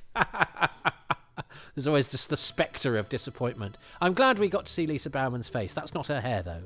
That's a wig. But I'm glad we got to see Lisa Bowerman's face. And as I say, I remember being really excited she was in it, because she'd been a regular in Casualty. I never thought that one day I'd meet her. How exciting. And I think, you know, this is a great showdown. I think it's really well done. There's a real simmering power. Are you frightened yet to Ainley? And you know, McCoy really knows how to stand up against despotism. He's you know, for all that bird-like melancholy that he has, and that clowning, he's holding the stare here. He's you know, he's prepared to really dig deep for that authority. I think this is great. This really feels like, even though we weren't to know it, if this had been the end of Doctor Who, even though it's a sort of three-parter set largely on the streets of Monday London, it does feel, I think, you know, I think it is a fitting end to the show, partially because of this. You know, if we fight like animals, we die like animals. You know, that takes us well, in fact, and the Doctor nearly kills the Master as Tsar kills Cal in the very first story. But you know, this whole thing about you know, whether we should fight, although it's a complex morality, of course, because you know, you should fight for what you believe in, and sometimes you're given no choice but to fight. So I'm no simplistic peacenik who just goes, oh well, if you know, because sometimes, you know, you do have to, I'm afraid you do have to arm yourselves against tyranny. And that's, you know, I'm more pragmatic about that than I probably was when I watched this, when the world I lived in was much simpler. Now this Michelle Martin was, for many years, there was a rumour amongst those of us who look for Doctor Who actors that she died, but I believe that's not the case now, and somebody's found her. Playing neighbour. But yes, so whilst I am peacefully inclined, I think, unquestioning pacifism is fine until somebody tries to invade your country. Do you know what I mean? I still would always prefer and advocate a more peaceful solution than a fighty one. So that's why this, the message of this, I think, is important. But I think Doctor Who itself acknowledges that in sometimes the Doctor's actions, that, the Doctor is not somebody who doesn't always fight. But I think bringing us back to present day London, with an interesting teenager, and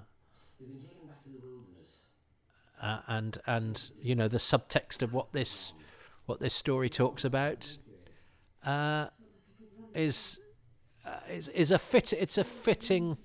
But that and the very first Doctor Who story, I think, are bookends that match, despite the passage of time and change in technology and change in personnel and change in ways of storytelling. If just looking at Doctor Who's history fitting together and the way that it leads into the Russell T Davies iteration of Doctor Who, I think it's actually, for a programme that's higgledy-piggledy and like crazy paving, is a nice fit. And the fact that they had time to do this nicely written coda, and go up and finish Doctor Who. Ooh. I know. It's because the loss of Doctor Who was big for me, and I was so angry about it for so many years. But I suppose watching it now, it's a little. I'm my love for Doctor Who is genuine, and it's got me through a lot of very difficult times, and I love it even for its faults, even for its bits that don't work. And I think I've learnt over the years to be a bit less angry about the things that disappoint me about it. But it was only an anger based on fear. It was an anger based on worry that it would be snatched away. Ever since the hiatus, Doctor Who seemed to be always on the verge of being snatched away, and it had gone from being a programme that everybody watched and everybody talked about and everyone was in awe of, to being a bit of a national joke, not just amongst my peers, but in the way that was talked about on television, even by the corporation that made it. There was this sort of arrogant rejection and ignorance about its past and about its achievements, and about what an achievement it was, and what a worldwide reach it had, and the injustice of that. It made me so furious. But of course, that was a mirror of perhaps other things going on in my life. And so the fact that Doctor Who stopped was a great injustice to me as well. It was the injustice of it, I think, that informed much of my sort of younger life. And I look back now and wish that I'd perhaps been able to compartmentalize things a bit better. But I love Doctor Who, and I'm so glad it came back. And there were times when I never thought it would.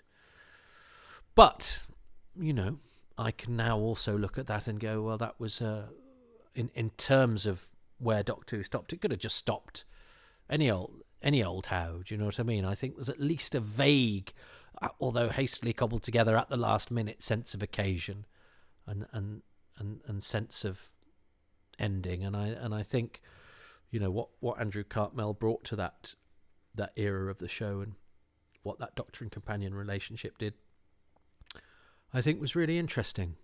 And of course, it led to things in the New Adventures as well. That a lot of the aspects of that and those characters got a new and different lease of life. So well done, Survival. Well done.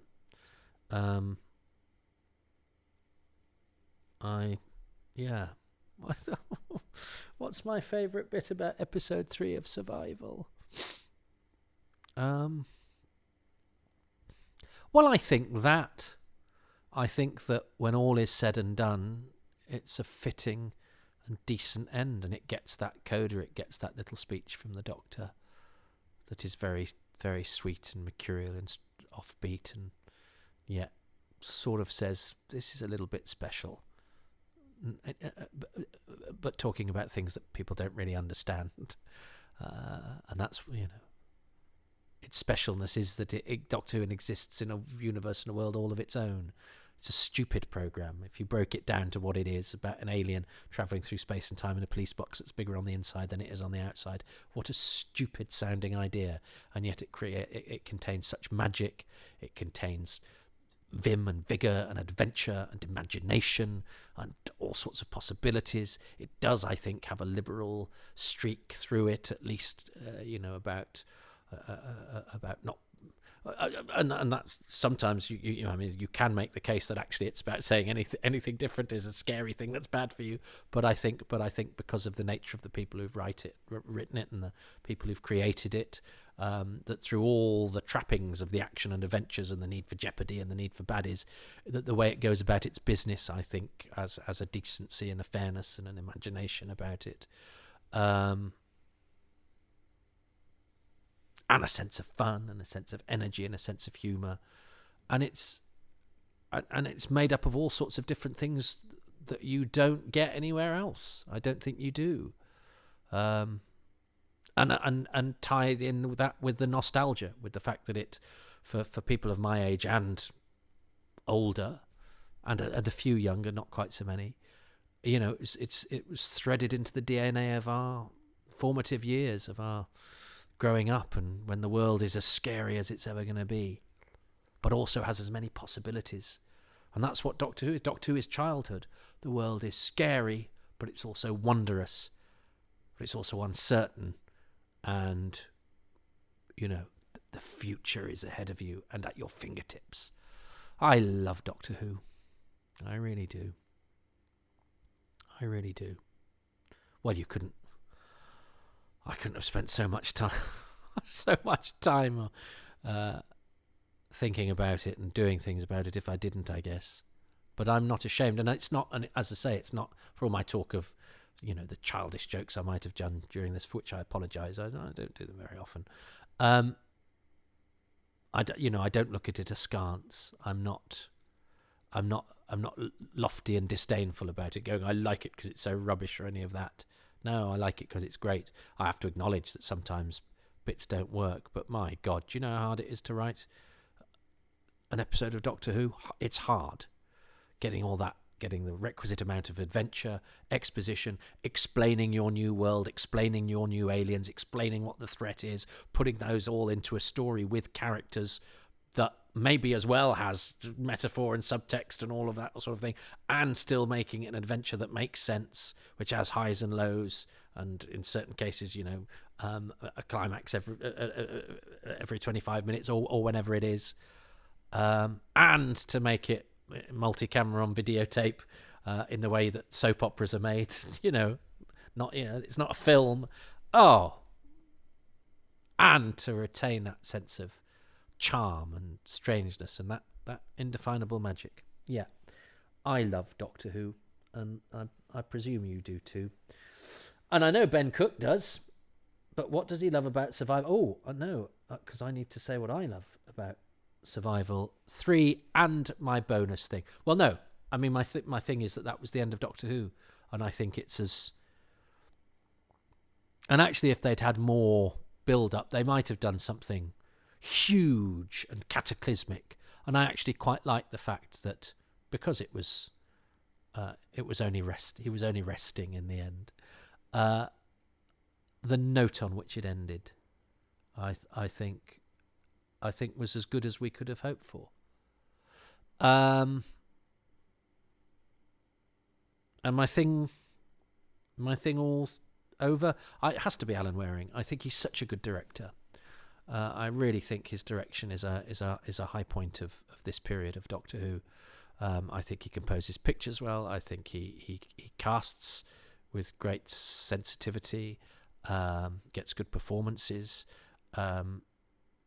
but he's got such a good eye and such a good sense of pace, and I really think he does everything possible to make those episodes look better than whatever else is on telly at the time, whilst not having the requisite resources.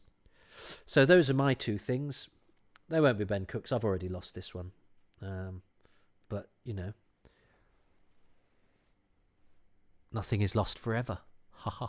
So my favourite thing about part 3 of Survival, and I know this is an obvious choice, I'm sorry, but not that sorry, because it's the Doctor and Ace, Sylvester and Sophie, who, when I was 12 years old, were my favourite Doctor and companion. Individually, they are amazing, but together there is something just exquisite. Not just chemistry, but alchemy. I loved them when I was 12 years old, and I love them today. My bonus favourite thing is I am struck every time I watch Survival by how perfect it is as not just a season finale, but as a finale to all of Doctor Who. Had John Nathan Turner and Andrew Cartmel known it was going to be the last Doctor Who serial for God knows how long, and they maybe had an inkling, I think, but they didn't know for sure, they would have made very different choices. In fact, any production team before or since tasked with having to finish off Doctor Who would have gone for some grand finale. They would, imagine what Russell or Stephen or Chris would have done, the Doctor returning to Gallifrey. It would have been like Lungbarrow, essentially, or Daleks versus Cybermen. And instead what we get is Survival, which is so much more understated and beautiful, and works as a final Doctor Who story. We talked about the time and place in which it is set, returning to modern-day London for one of the first times since the very first Doctor episode, An Unearthly Child, but also tonally and thematically, as poncy as it sounds, dealing with, survival for a show that was about to be off air for the best part of, 16 years, and yet survived. Dealing with children who go missing, lost youth, the way we remember or forget the people and the things that we love. I think what I'm trying to say is that if anyone had planned a finale to the first 26 years of Doctor Who, Survival wouldn't have been it. And yet Survival works all the better as a finale to all of Doctor Who by the fact that it didn't know that's what it was going to be. Even, and I'll stop talking in a minute, Toby, I promise, even that final speech, there were worlds out there where the sky is burning, wouldn't have worked as well had it been dubbed onto the end of The Greatest Show in the Galaxy, or been delivered by the Sixth Doctor at the end of the Trial of a Time Lord, or if Revelation of the Daleks had ended up being the final Doctor Who story, and it very nearly was. You couldn't have ended with there were worlds out there with the sky. You just couldn't. And yet with Survival you could, and it works perfectly. To paraphrase an old Gary Gillett DWM article, Survival is almost enough to make you believe in the existence of God. So for all those reasons and hundreds more, I love Survival. And I love you, Toby. I think you're brilliant. Thank you for inviting me on this podcast. I hope I haven't talked too much. Stay safe. I should probably end with, if we fight like animals, we'll die like animals. I should get down on my knees, except it's going to be out of shot, and I've got the camera precariously balanced on top of several books and a laundry basket, so I won't do that. But goodbye, goodbye, goodbye. Oh, I'm flattered that Ben even knows who I am. Yes, and bless him, again, if you're just on the audio of this, Ben edited in 2 pictures of himself as a 12-year-old with Sylvester McCoy and Sophie Aldred, which I just adore. Thanks to him, and yes, he's quite right, and we are actually in accord, so I get a point for this, because we both said because it was the finale of Doctor Who, but I think we both sort of stumbled across the same reasons as well. That actually it's a great finale because it wasn't planned as a finale, and again they got an inkling towards the end, and that speech was bunged on, but the story wasn't built around being a finale, and yet but by accident it somehow seems just so appropriate and apposite, but also it's a great foreshadowing of what was to come. Interestingly, that it's almost become, by a curious weird osmosis, this bridge between the classic and the new Doctor Who, and it's matured. As I say, I thought it was fine. I thought it was okay. It was not a story I disliked at the time, but it was not. I was doing cartwheels over The Curse of Fenric, which I think is a great story, but it's much more traditional, actually, Curse. But I'm saying nothing to dismiss curse, as you'll find when I do it for this. I will find it very easy to eulogize, and don't interrupt me while I'm doing so, the curse of Fenric. But I'm quite moved by what survival is and what it represents, and actually the intent behind it, what Andrew Cartmel was trying to do with Doctor Who and what the whole production team were doing, it was actually quite modern and forward thinking for the time as well. The television landscape then was very different from now. Yeah, and it's opened up quite a few little memories and emotions that I'd maybe had locked away, and obviously a lot of time has passed since then and now, and a lot of connections.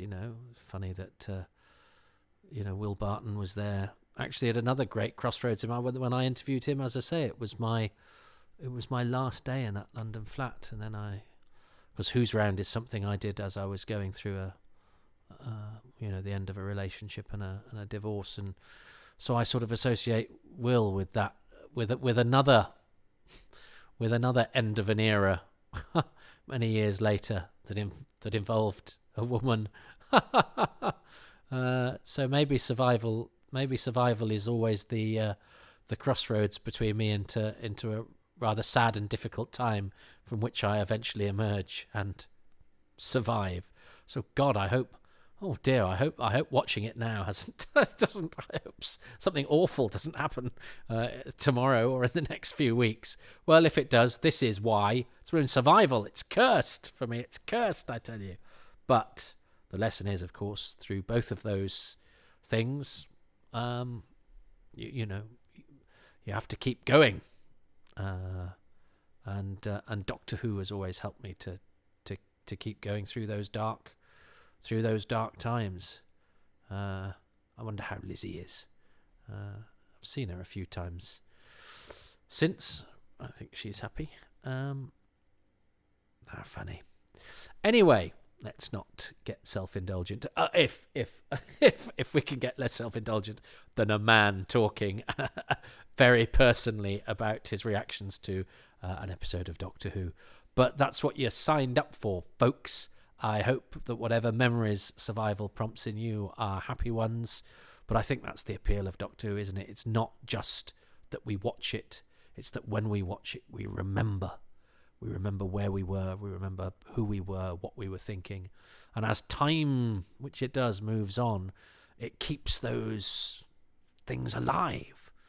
So as we travel inexorably, sadly, only in one direction, and I find that quite scary at 48, thinking of something being relatively recent because it's an episode of Doctor Who I watched when I was 15.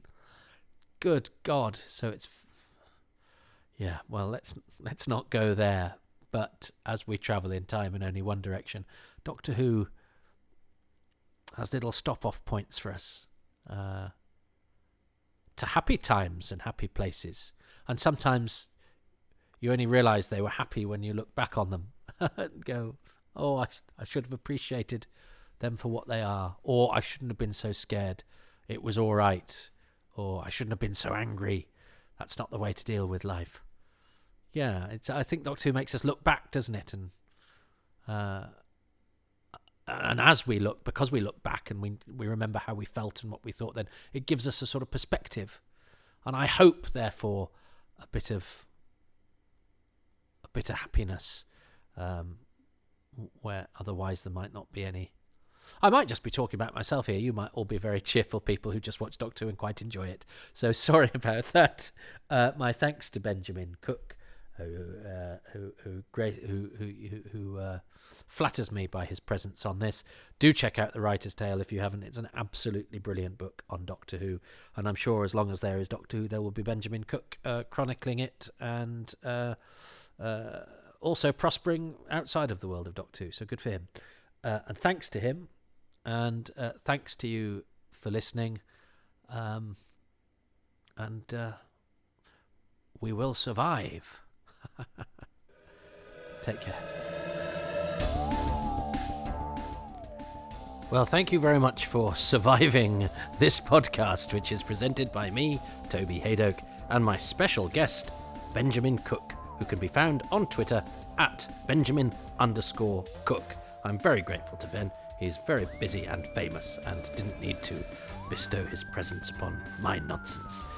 My nonsense, by the way, is supported by patrons. I'm extremely grateful to them, and they include Stephen Moffat, Ruben Herfindahl, David Gillespie Pratt, David Trainier, Gavin McLean, Leslie Coots, Ian Morgan, Joey Stephen, Joe, Lee Wood, Colin Kilpatrick, Mark Leadsom, Ian Clark, Alex Noonan, Gavin Skinner, Roland Moore, Runar Brutig Olsen, James Curray Smith, Ed Jefferson, Keith Say, Steve Herr, Peter Burns, Peter Harness, Ronald Hayden, Rob Leonard, Christopher Meredith, and Richard Straw. The music is by Dave Gates, the artwork by Dylan Patterson.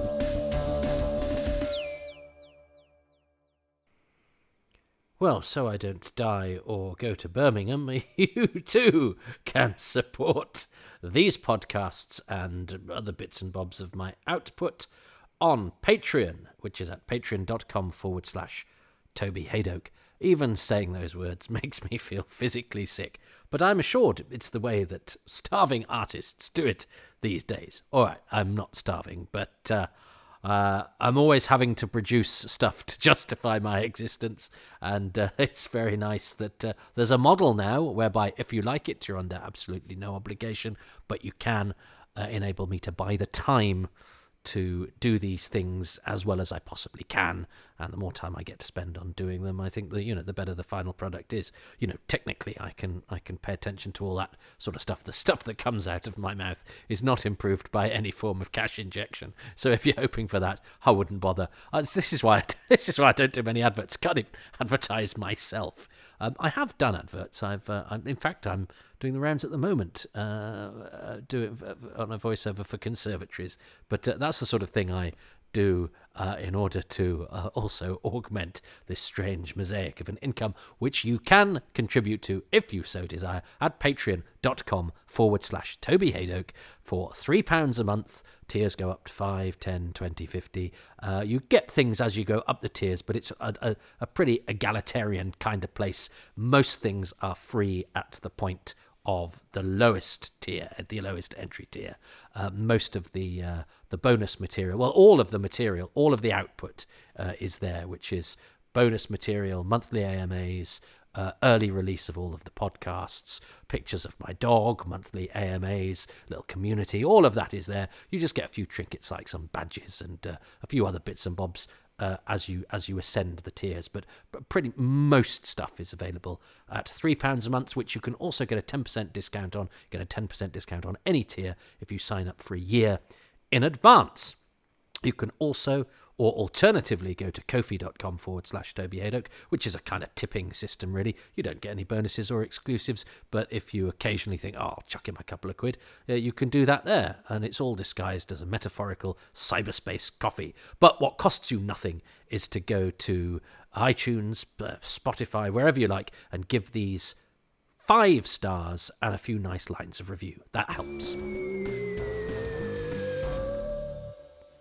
The reason that cut off rather inelegantly there, well, it didn't cut off. I just went, that helps. I meant to say something like, that helps and I would be extremely grateful, or that would be really kind of you, or that would tart up my algorithms. But I saw a ready-placed music cue coming up ahead, so I just, as I say, rather inelegantly went, that helps, and didn't like it. So that's why I'm using this bit to explain that.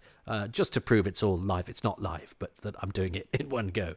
I have a Twitter feed at Toby Haydock. I have a Facebook page, not my personal page. I mean, that's there, but I'm sort of moving any work-related stuff over to a Facebook page. I don't like the word fan page, but it's a page.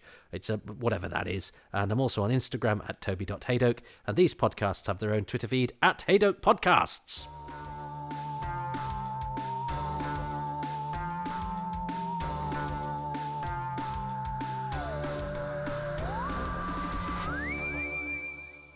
What's really lovely is since this one was recorded and went out, because I always do different end credits and different post credits stuff for the omnibuses. I don't know why. I don't know why. I don't know. I just feel it's quite fun to have something a bit different and to make more work for myself, really. Because the whole idea behind the podcast was to just knit them together, bang them out. But I can't resist making life more difficult. So anyway, but my friend, I'm pretty sure I mentioned this, who I phoned before episode 3. I've recently been back in touch with. I mean, to more of an extent than I was. I know we'd had a few Facebook interactions when I recorded this, but we've actually spoken on the phone and caught up, and it's really strange, sort of reaching back in time. And what was funny was I dug out an old diary, and I'm writing my Quatermass book right now. But when I was great friends with this lovely friend of mine, who I phoned. Who phoned me, wasn't it, just before the last episode of Survival, which meant I missed it. I wouldn't do that for many people. But I was going through the diary, and it was at the time that I was writing to all the actors and people from Quatermass, and I'm putting the finishing touches to my Quatermass book now. But in that diary that we sort of used to write notes to each other, and it had been her diary, and we anyway, so it was a kind of That's all. Yeah, it was a sort of shared little journal that she wrote in a bit, and then I wrote in, and then I kept, and blah blah blah. But I was looking through it to remind her of some of the times that we'd spent together, and I'm getting these letters from all these Quatermass actors and special effects people, etc., etc., etc. And when I was writing to them then, Quatermass was this ancient, fusty, black and white live thing. And I was surprised anyone was still alive, because it was so long ago. I was writing in sort of 1989, 1990 to these people from 1953, 1955 and 1959. And it was, impossible numbers of years ago that those programs were on. I'm reading this diary now.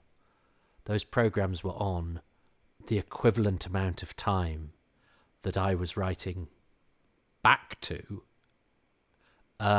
pretty much, certainly Quatermass in the Pit was, 32 years prior, and now I'm looking at 2023 to 1990, so I'm looking as far back to the time that I was receiving those letters, as those letters were writing about, to get these ancient thesps to remember. Which seems mad, because of course anybody that was making Quatermass in the Pit who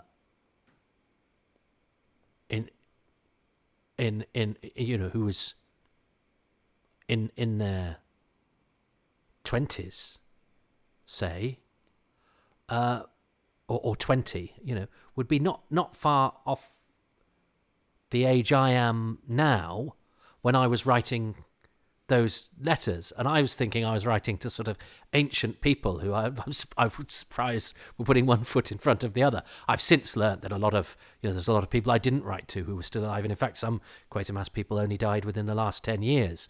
But things were much harder in those days. We didn't have the internet. You had to sort of write blind or stumble across an address by luck or whatever. But it's very humbling that time, and it's a bit like that with Survival now as well, of course, is that Survival is now longer ago than An Unearthly Child was when I was watching Survival. It's quite humbling. I find it quite strange. It makes me feel very fragile, because as one gets older, the weeks fly by quicker and quicker and quicker. So time is precious. Time is also quite cruel, and time puts things into perspective, as they say in Spinal Tap, sometimes too much bloody perspective.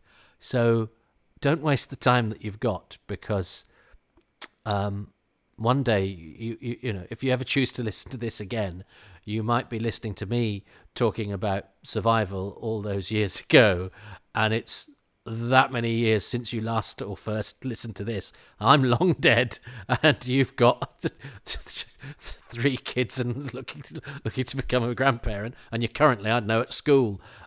So there we go. So just cherish the time, because in terms of Survival, the passage of time is the one against which we've got no chance. Oh dear.